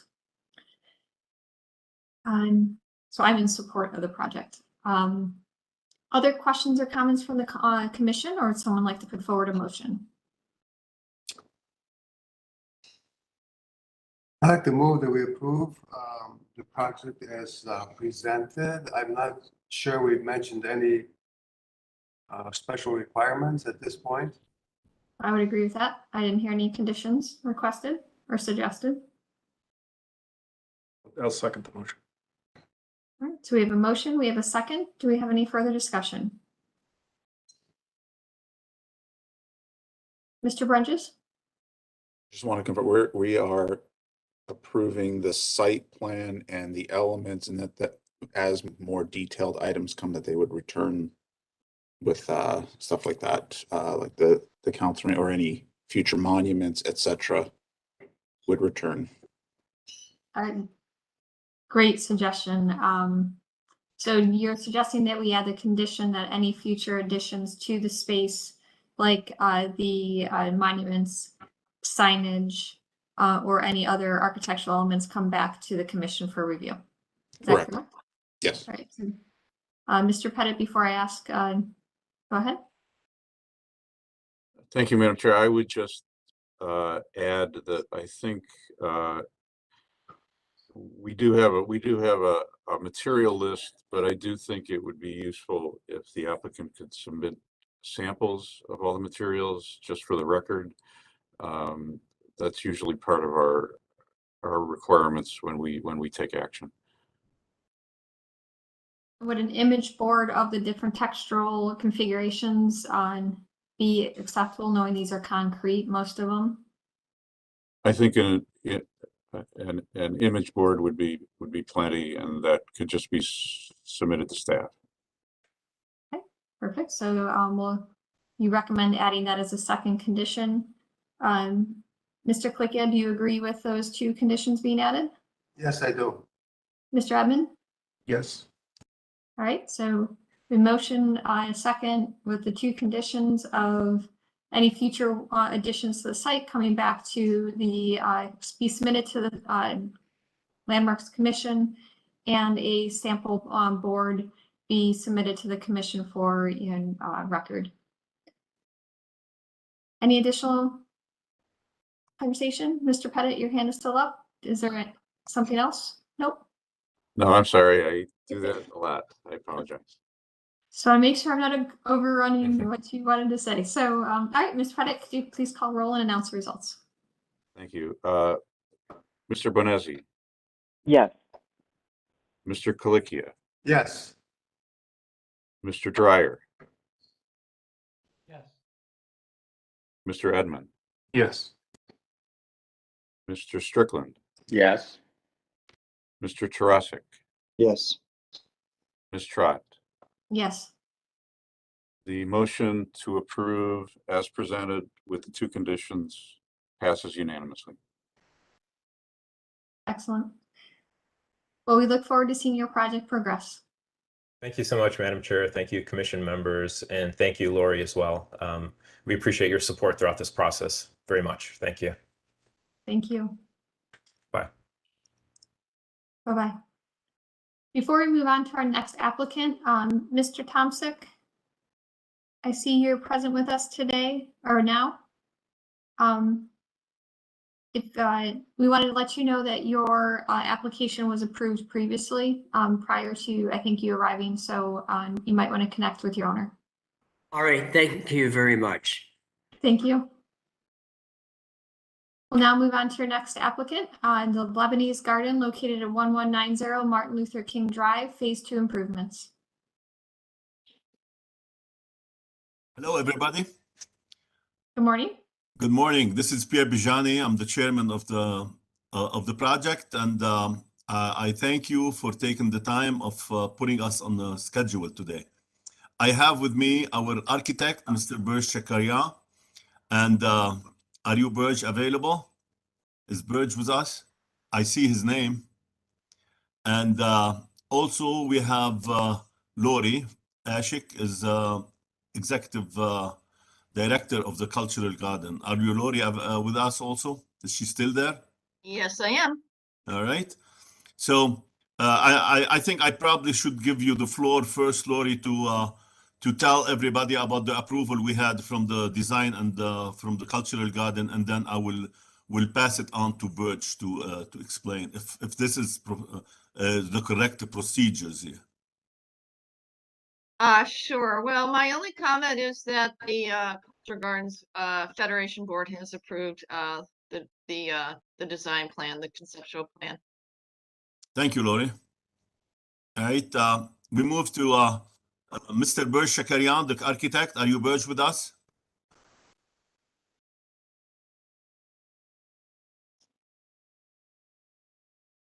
Hello, Burj. All right. Well, Burj? Now? Hello? Hey, Burj. Okay, go ahead.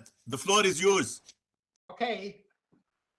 The Lebanese Garden had asked me to look at their present phase one design, which basically entails a walkway. It's almost like a Roman hippodrome. And the idea was to do something that would celebrate the Lebanese identity. And the idea that I had was to be able to celebrate the 10 cities of Lebanon that go back to antiquity. So each city has such a phenomenal history, starting with the Phoenicians, which was a maritime civilization that extended from Cyprus to the Pillars of Hercules and beyond. And the idea was to take each one of the cities, Tyre, Byblos, Baalbek, that have special meaning to the Lebanese identity, to be able to create almost a necklace with the diamond around the necklace that glorify or signify the Lebanese identity. Can you move to the next drawing, please? As you can see, the 10 cities that are outlined, and also the idea of celebrating the cedar tree of Lebanon, which is the symbol of Lebanon, and it stands almost as if it were the menorah of the Lebanese people. Each one of these cities has a deep history to it. Beirut goes back 4,000 BC, which is amazing. And then you have other cities like Byblos, Baalbek, which has the substantial monuments of Rome, including the Temple of Bacchus and the Temple of Jupiter. So the medallions basically are going to be a description of the history and the meaning of each one of the cities in the history of Lebanon. Not only that, but as far as the loyalty of the Lebanese people, everybody identifies themselves to the city-state from where they came, such as Sidos, Tripoli, and Bashari, which is basically the birthplace of Kabil Gibran, the Lebanese poet, which denotes the modernness, the cultural modernness, both literary and artistic in the scheme of the Lebanese culture. Also, at the entrance, we have developed the outline of Lebanon, which has a distinctive outline to be a stage for speeches, for concerts, for inviting people into their environment. Pierre, do you have anything else to add to this? Yes, thank you, Burge. That was great idea, great product that you come up with. What we wanted to do also, we wanted to present our culture in a good way. We wanted to present the history. We wanted to make it as an educational also to people here. When they come in, they know who is Lebanon, what is Lebanon is all about. That the history goes back thousands of years. We are the beginning of the civilizations as Phoenicians started the alphabet. We have the original alphabet of the world that is going to be also engraved into the cedar tree and the Phoenician history. And these cities, Byblos and Tyre, and they are the first cities and the today world that they started, and they are out of Lebanon. So we're proud of this history. We're proud of what we have. And we wanted to make it when somebody goes by the garden can understand what is Lebanon is all about and what is our culture is all about. We have already did phase one. We have planted the symbols of Lebanon, the Lebanese cedar trees that they are already planted on phase one. And this is phase two. We want to improve on it, and we wanted to make sure that we have these cities history and these cities involved, and a map of Lebanon that Burj just talked about along next to it, the cedar tree, that is the symbol of Lebanon, the symbol of this Lebanese. Also, we will have a statue or a bust for Gibran Khalil Gibran, the biggest poet and the guy who did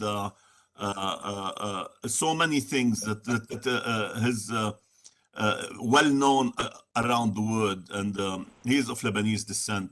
So this is the type of things around the side, the walkway that we have. We'll put these cities and we'll explain to them what they are, and this map of Lebanon will use it as a small stage to different events, to different accommodation that we do over there, and so that's basically the plan. And I appreciate your questions or your remarks. Thank you for the presentation. We will begin with, I guess we did receive feedback from Ms. Ashik earlier about the Cultural Gardens review. Did you have anything to add to that, Ms. Ashik? No. Okay, thank you. And we'll open up the floor to the commission for questions and comments. Mr. Edmund. Sure. Thank you, Madam Chair.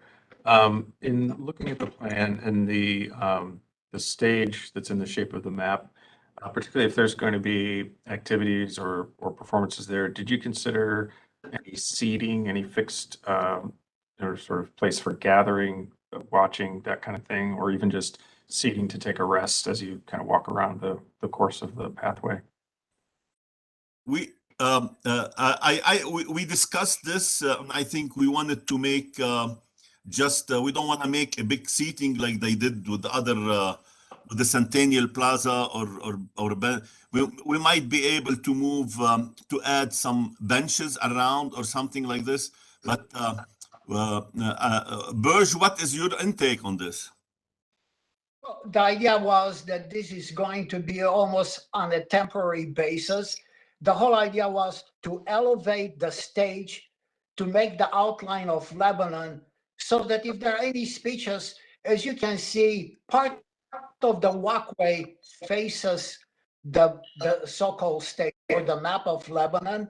The idea was that beyond that, for short periods of time, we said that maybe we can add benches later on, or we can look at that. But the idea was to be able to have people viewing, standing up the activities.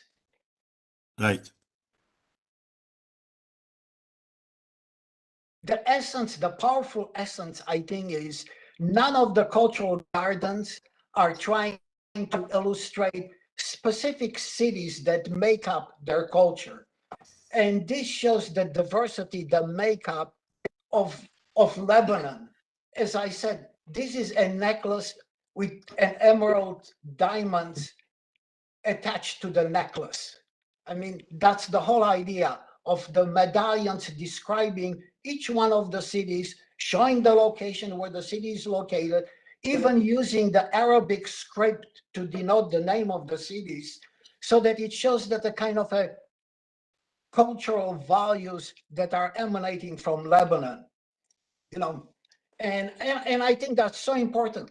You look at cities like Sidon, which was at one time the capital of the Phoenicians. They invented the color purple. Yes. As a matter of fact, the Greeks refer to the name Phoenician came from the Greeks that were referring to Phoenica, which meant purple. So that's why the name Phoenician stuck, because they invented the royal blue purple that was so valued both in the Greek world and in the Roman world. The Phoenician civilization lasted from 2000 BC to about 300 BC until Alexander the Great. I mean, in each one of these city-states were very important to the makeup of the Mediterranean. Thank you. That's really helpful. I want to just make sure that I'm sorry to interrupt you. I just want to make sure we have some time to continue to talk about the design here. The history is very helpful. And I think Mr. Kalikia had some things to add or questions to ask. Okay, yes, I do. Thank you. I'm just curious, what the plan is to individualize or distinguish each city. I know you mentioned Sidon, famous for the color purple. What is the plan to distinguish and identify these cities and emphasize their significance and differences? The whole idea was to have a circular medallion, as you can see in the section here, and to be able to describe each one of the cities so that as you walk by, it's almost like an art gallery that you are going to look at each one of the medallions. You are going to be able to read. You are going to be able to see the Arabic writing, the history, how far back it goes, the location of each city within the map of Lebanon. So that's the whole idea, to be able, as if you were looking to a painting walking through the art museum, to be able to look at each one of the medallions and reading. For instance, Sidon with the color purple, maybe the medallion would be a purple slab to show that that has a special meaning. So we have to develop that a kind of a symbolic writing for each one of the medallions. And as I said, the medallions basically are like the necklace, with the pearls. Okay.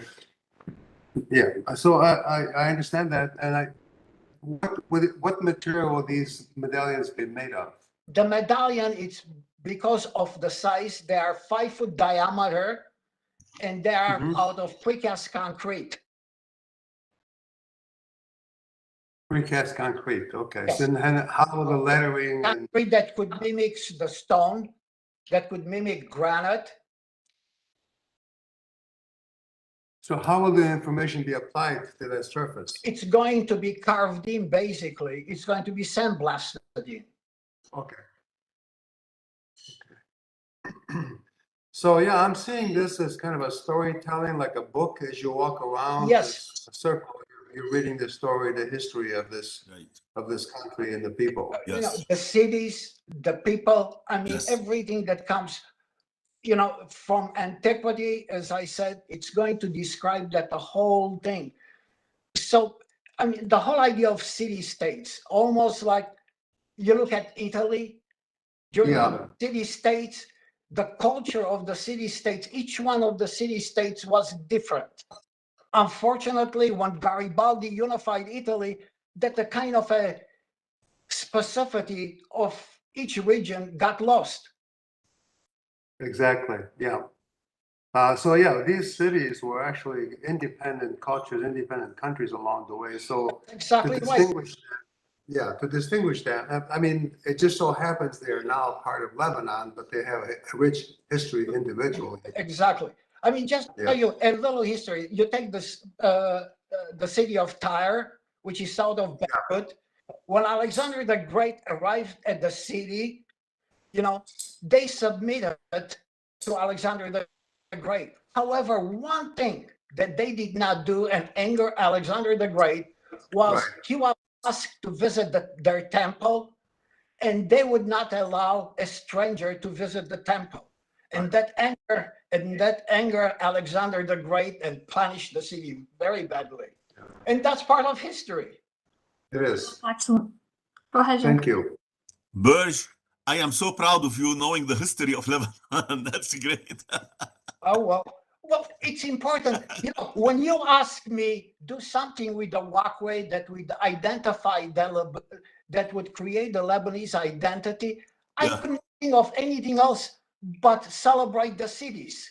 Thank you. Thank you so much. The whole idea of the cities to be like millions, Yes. Great. I mean, And so it's a simple idea. Mr. Edmund,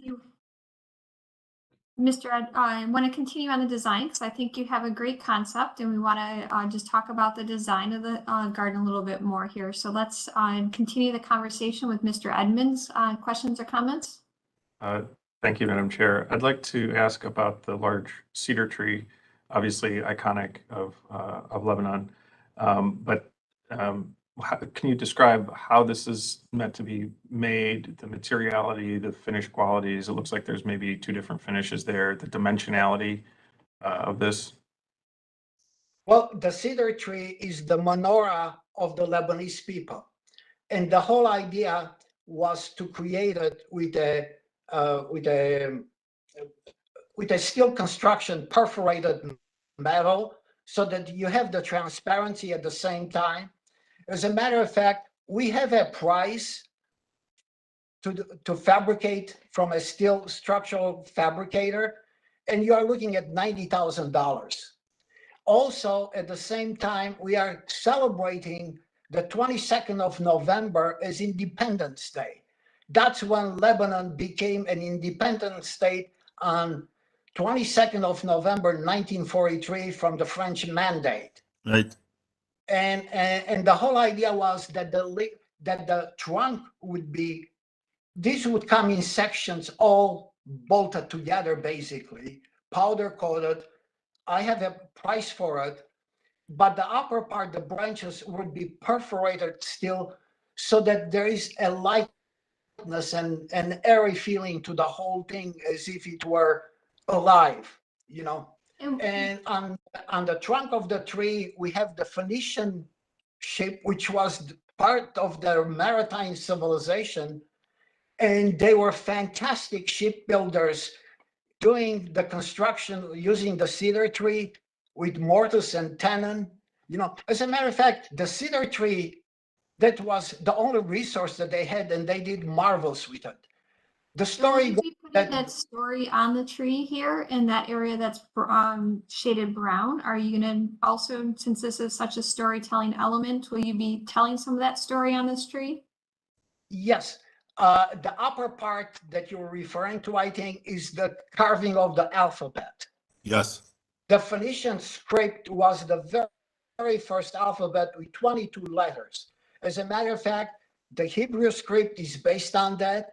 The Greek script is based on that. And also the Roman script is based on that. Well, I think that'd be great if how you're mounting this steel tree. I'm assuming it's on a base plate, yes, or is it on a round base plate or a rectangular base plate? It's mounted on a base plate that has a foundation, and the whole thing is anchored to the foundation. I would encourage you to place some of that history, which is very intriguing and very helpful, but I'm just trying to, you know, allow us to continue to give you the feedback on the design, because I think this is a great storytelling. You know, you're really, as Giancarlo had mentioned, trying to use this as a story and a teaching moment, that I would encourage you to look at opportunities and, you know, ways that you'll tell the story throughout. Like for this tree, you know, is it a plaque applied to the base plate, or is it as something, you know, on a stand, so that people can understand this reason for the elements that you have selected. But the materiality of steel, I think, would make sense, and perforated would make sense because of this. What is the scale of this tree here? Is 20 feet high and 20 feet wide, which are exactly the proportions of the Lebanese logo. I'd encourage you just to, you know, yes, I'm sure if you have a fabricator, just the structure of that, because that's a very large piece of steel, and, you know, the amount of, you know, connectivity it needs to withstand wind in this area. Oh, you know, absolutely. That's all. I think would help. We have designed that structurally, but for the foundation and the wind loads. We have taken in consideration the transparency, the perforation of the metal plates to allow for the wind to go through. We have done that, yes. Okay, and what are the heights of the lower branches here? You have a price for it. That's excellent that you've walked through that. And what are the heights of the lower branches here? On the lower branch, the height would be 7 foot. Okay, so it wouldn't, just want to make sure that it's not a opportunity for people to try to climb it or things like that. Because that's, you know, obviously this is a beautiful element you're trying to put here. And what is the color of the steel that you're intending for here? Or is it going to be powder coated steel, or what's your intent to that? At this point, we haven't made up a decision. one to have it natural, another one to have it painted, to have it powder coated, that is. Okay. I mean, Almost, I think- almost as if it were a modern sculpture like the portal downtown, you know? Sure, no, that's helpful. Giancarlo, I'm sorry, I think I spoke over you had your hand up. Did you have questions or feedback on the finish for the sculpture? Just a couple of, you covered a lot of the things that I wanted to cover regarding this tree. I'm curious, so it'll be self-supporting, so those branches as they rise up towards the peak will be. Yes, they are self-supporting. The branches that go in between them, they are the structural columns that support the branches. In other words, okay, you see the trunk and then you see the little branches going through the foliage. Those little branches are actually columns that are supporting the foliage. And the plates that signify the branches will be perforated to? Yes, perforated. Very good. You know, I want you to know that I did a Lebanese for the, I did a cedar tree at Marble for the church, the Lebanese church in Carnegie, back in 1981 when I first came to Cleveland. So, yeah, I like this concept. I mean, this tree is very large. There's going to be some factors about, I'm sure you already did your homework as far as wind factors and flexibility. That we are working on it. There should not be any problem at all. Yeah. Okay. And it will sit on some type of a plate, supporting plate? Yes. Very nice. Okay, Well, thank you. The whole idea was to create something big that means something, you know? I mean, that's the whole idea. I mean, the cedar tree was always been the great symbol of Lebanon. Even the Egyptians were going to Lebanon to yes, harvest cedar. Yeah. That's exactly correct. That's all I have to say for now. Thank you. Okay, thank you. And did you say I apologize that you had mentioned two different things, that the medallions will be a cast concrete material, but then finished like granite? Will that be all of them? All of them, with exceptions here and there, depending on the history that we want to relate. Like I said, it would be nice to take Sidon and make it purple, because they. So that would be through stains, or would that be through applicants on top of the precast? No, that would be an integral color in the concrete, in the precast concrete. Okay, so I think what I would say is that, you know, I'm in support of the design here and the approach to the design elements. I am, you know, and the overall design, but I would like to just, you know, recommend if someone's going to make a motion to the condition to submit final material for the pedestals and final details on the tree, because I'm understanding the concept, but I would like to just see the execution of that tree since it is so substantial, and the final color you select for that tree, just to make sure that it, you know, it's working with the colors that you select for the pedestals. So that would be my recommendation to the commission as we move forward. But I'm in support of the design and, you know, the phase 2 additions. So I do agree with you. Yes. Okay, thank you. Other questions or comments from the commission? Would someone like to put forward a motion? I would like to move that we approve with conditions that have been mentioned. I would also like to suggest, you know, Lebanon is very well known as having great limestone. And I'm curious if these medallions could be made out of a Lebanese limestone. Have you looked into that, Mr. Shikari? Giancarlo, that's an excellent point. That's absolutely an excellent point. Baalbek is very rich in limestone. Right. That would be a great approach. And it's not very costly. It's a reasonable. No, it's not very costly at all. I do agree with you. Okay. So I so move then. Thanks for the advice. So we have a motion with one condition for final materials and colors to be submitted. And I'll just add to that or recommend adding to staff for their approval. Do we have a second? I'll second. Thank you, Mr. Edmonds. So we have a motion and a second. Further discussion?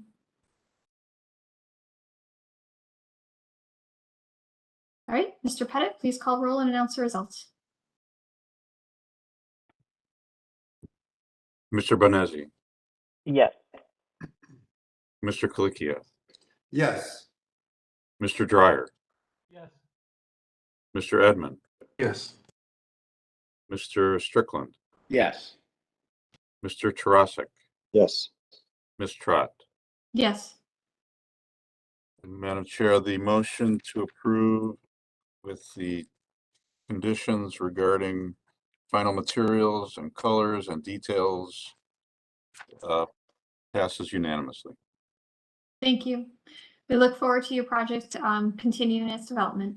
Thank you so much. Appreciate it. You gotta be proud of this property. You gotta be proud of it. You gotta see something very unique. Thank you so much. Appreciate you. Well, thank you. Have a great day. You too. Thank you. Thank you, Burge. Thank you, Pierre. That concludes our certificates of appropriateness. We'll now move on to our concept plan reviews. We have one on our agenda today, I believe, right? Yep. And it is located at, does not have address, the Colombian Garden on Martin Luther King Drive, new garden plan.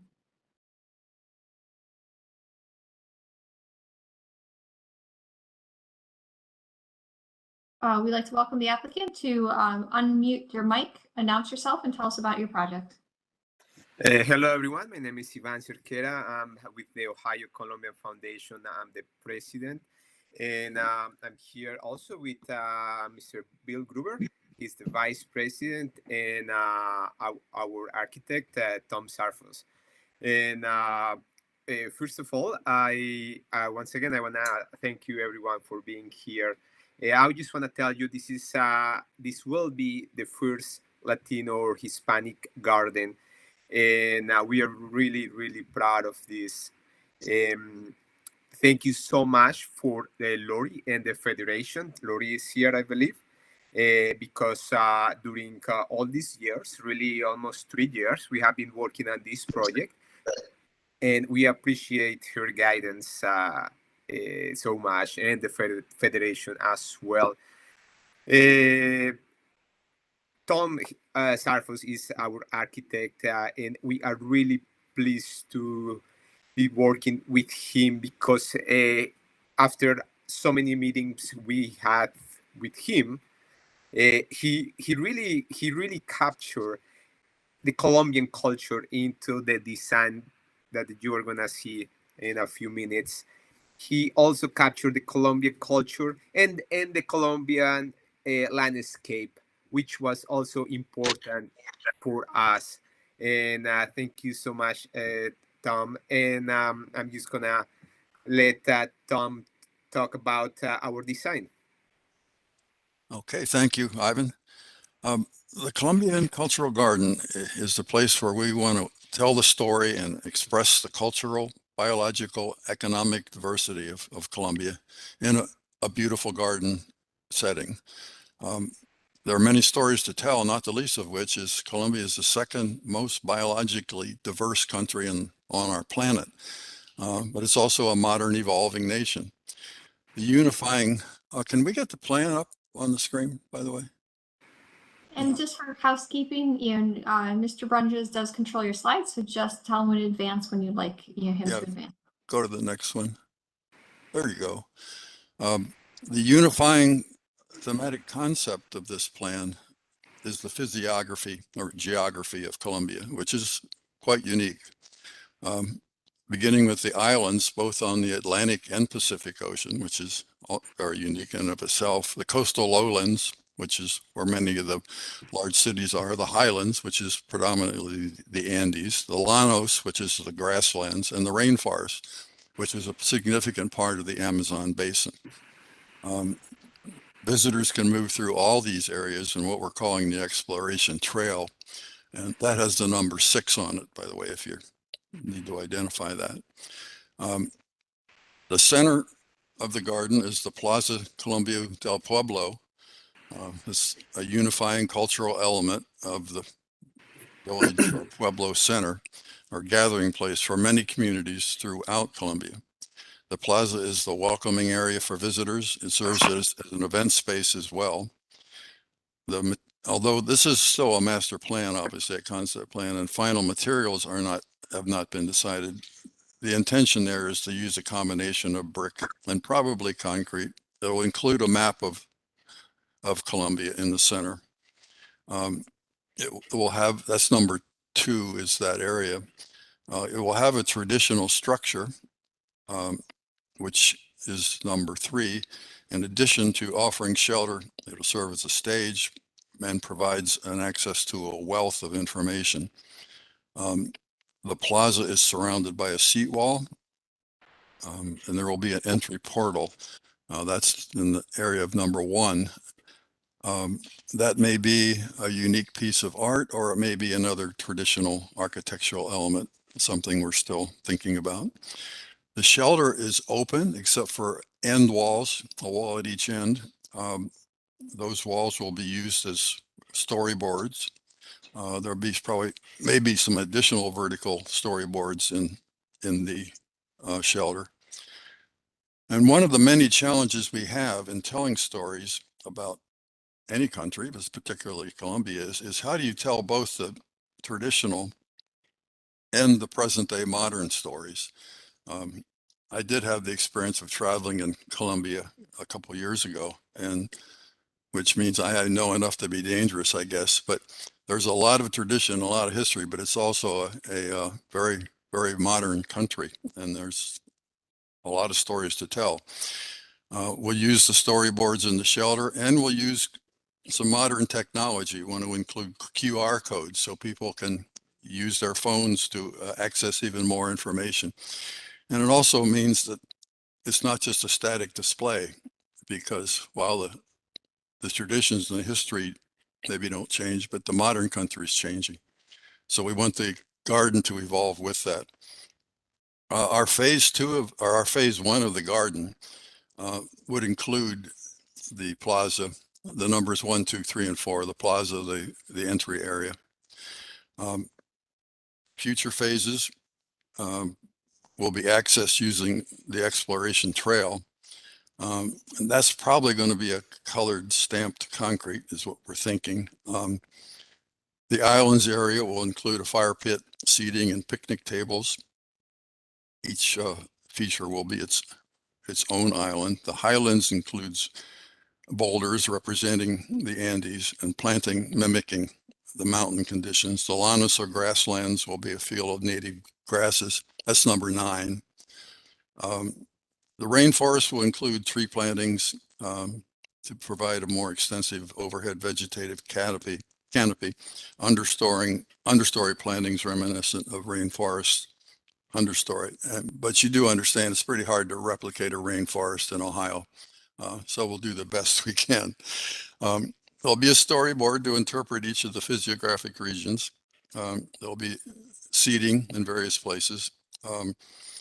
Sculptural elements consistent with Colombian artistic traditions will be included, and we have places for them. This is a master plan, and I said there's a lot of final decisions to be made. Everything in the garden will be handicapped accessible. There are no steps, no steep grades, and there's good visibility. There's no hiding places in the garden. When you're in the garden, you'll be able to see what your environment is like. We've been very considerate of maintenance. I've been working in the Rockefeller Park for the last 40 years. I know what the problems are. The city mows the grass. The rest of the responsibility is the Cultural Gardens group. The only really high maintenance area we have is in the entry, where we're thinking we would do some perennial plantings, which do require some maintenance. That pretty well covers what we're thinking. I'm sure you may have some questions. Yes, thank you for the presentation. That's very helpful and informative. We'll If start I- with Ms. Oh, I'm sorry, forgot to raise my hand. I'm sorry, I'm Bill Gruber.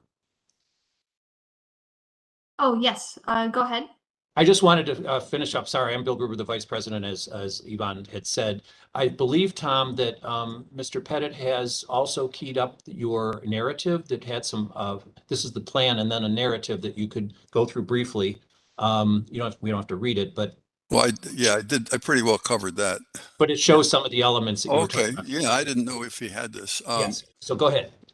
Some of the images we used, the garden entry, there's a couple different ways we could do this. We would like a vertical element there. It may be a public art or an art piece similar to something on the right, or it may be a piece of traditional architecture.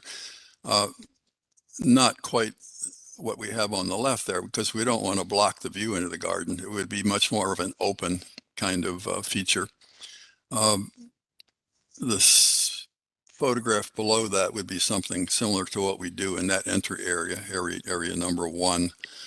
The plaza, Columbia has many plazas. So there's just some photos here of different approaches to plazas. You can go to the next page. Additional plaza examples. Then the shelter we're thinking about would be something similar to that picture or those pictures that you see. A traditional tile roof, railing in the back, pretty open in the front. And as I said, end walls would be opaque because we would use them as storyboards. And we could hang some vertical boards in addition to that, similar to what you see there on the bottom right. In terms of our standards, the National Park Service has very good interpretive material standards, and we take a good look at those and apply those. Go ahead. Some traditional architecture, top right. Top left is the physiographic regions, which I've already talked to you about. And you can see the contrast between the top right and the picture below of the traditional Columbia and obviously very modern Columbia. Seat walls, we're still thinking about how we want to do that, but I don't think we want to put a back on them because that becomes a bit of a barrier. But we'd like something interesting and colorful. The islands area with some picnic tables, a fire pit. Picnic tables maybe a little more traditional than that modern design you see there. And the exploration trail and the kind of things you would find along it, that would give you information about the garden, about Columbia. The Llanos, I wasn't even aware of the grasslands in Columbia. It's not a part of it. It's a big country. It's not a part I visited. The Llanos is a very significant physiographic region. Go ahead. Next. And the rainforest, which I said is a bit of a challenge. We may have to do some real artistic things there to sort of give that feeling that we want to give. So some examples. Existing trees on the site.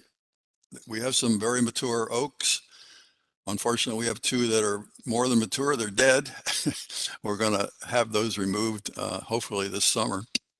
We'll review that with the city forester when we do our annual walkthrough of all the cultural gardens. So that's it. Thank you. Thank you. We'll open up I'm sorry, we started with, do we have feedback from the Cultural Gardening Committee? Federation, sorry. Yes, thank you. First of all, the Federation has approved the concept design, the conceptual plan for the garden. And we are happy to see our first Latinx garden in the cultural gardens. We are very happy about that. We also approved Garden from Mexico a while back, so that should be coming in the next couple of years. So we are very happy about that.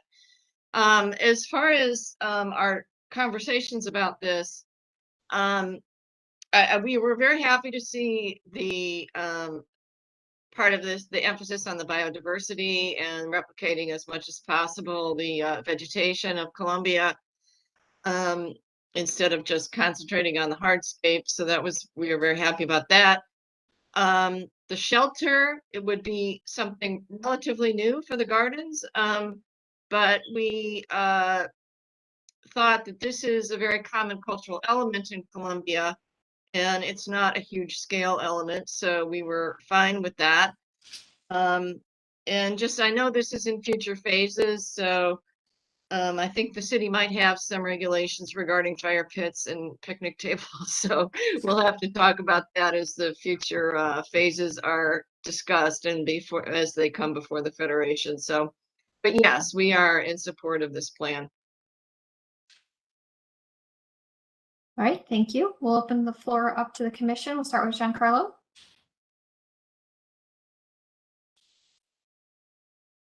Thank you. I'm wondering, is there anything there now? Right now it's grass and trees.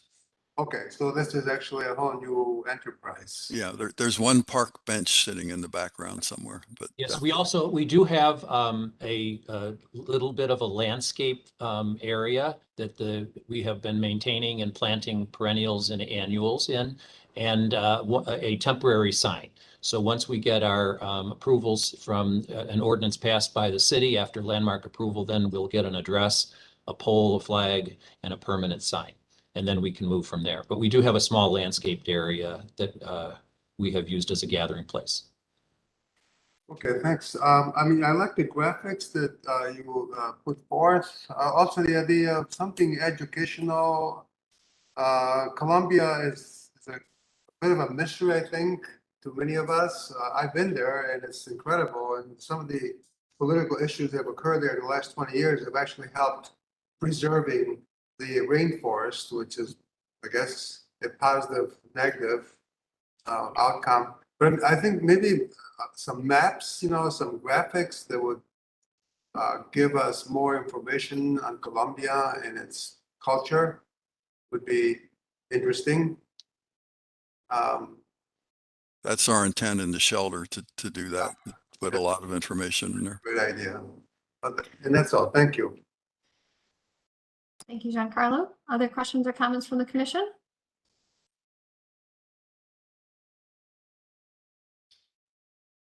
I will insert mine right now. I'm sorry, you said you gave a great description, but I got lost with some of your numbers. What did you say 6 was going to be? 6 is what we call the exploration trail, which is that path you see going from the shelter, looping around to the left and also to the right to the island area, which is number 5.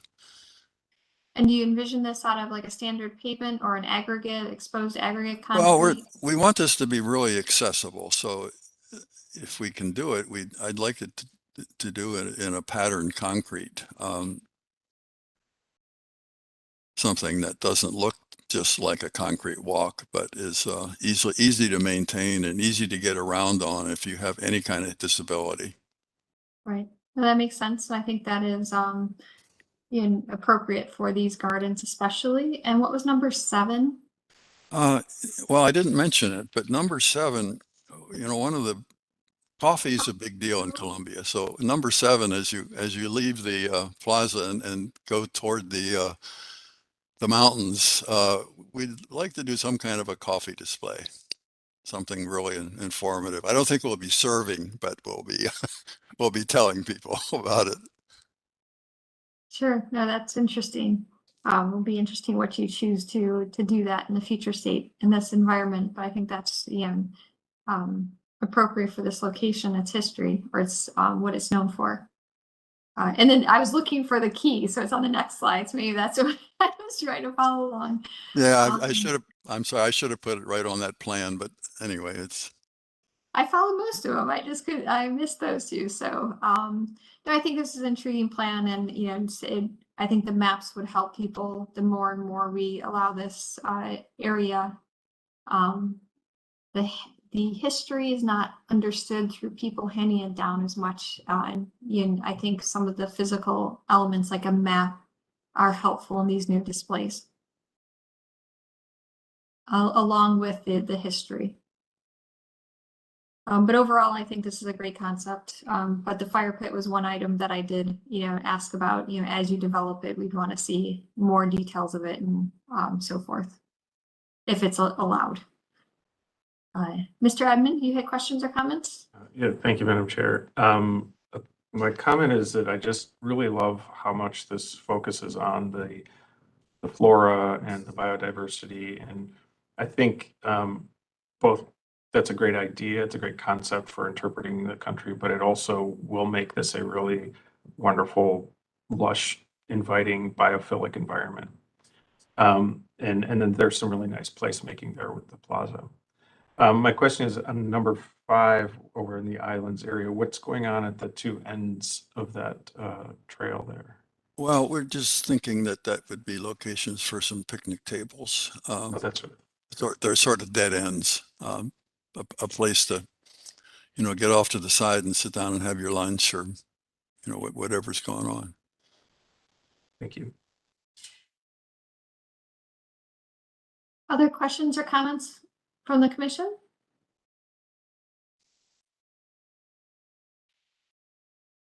So since this is a concept plan review, we will not be taking a vote on this, but do you feel like you've received enough feedback from the commission to continue the development of your project? I did, yes. Terrific, thank you. Okay, I think we are in support and look forward to again the continued development. Thank you so Thank you much. very much. Great. Thank you. And that concludes our conceptual plan reviews. We can move on to administrative reports.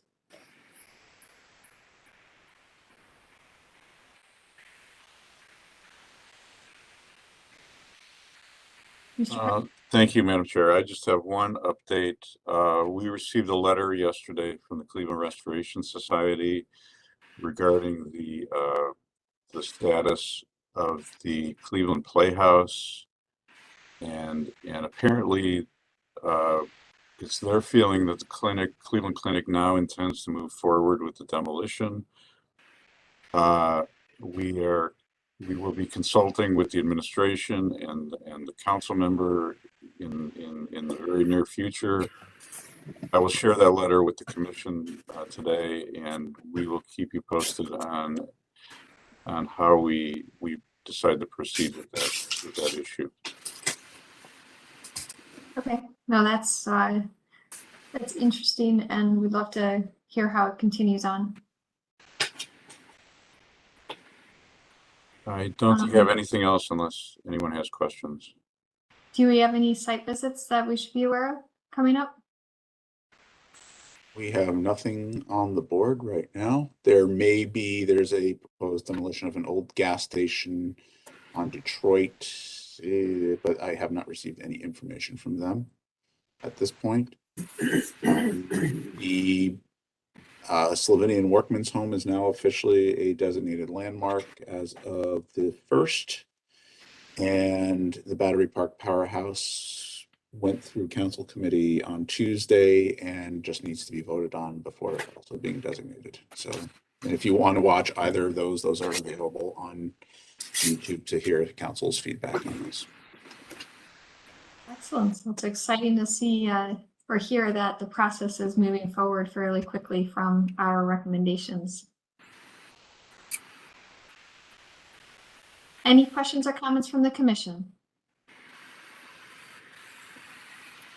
Anything else, Carl, or I know usually you advance some slides. Nope. Okay. Any other questions or comments from the commission?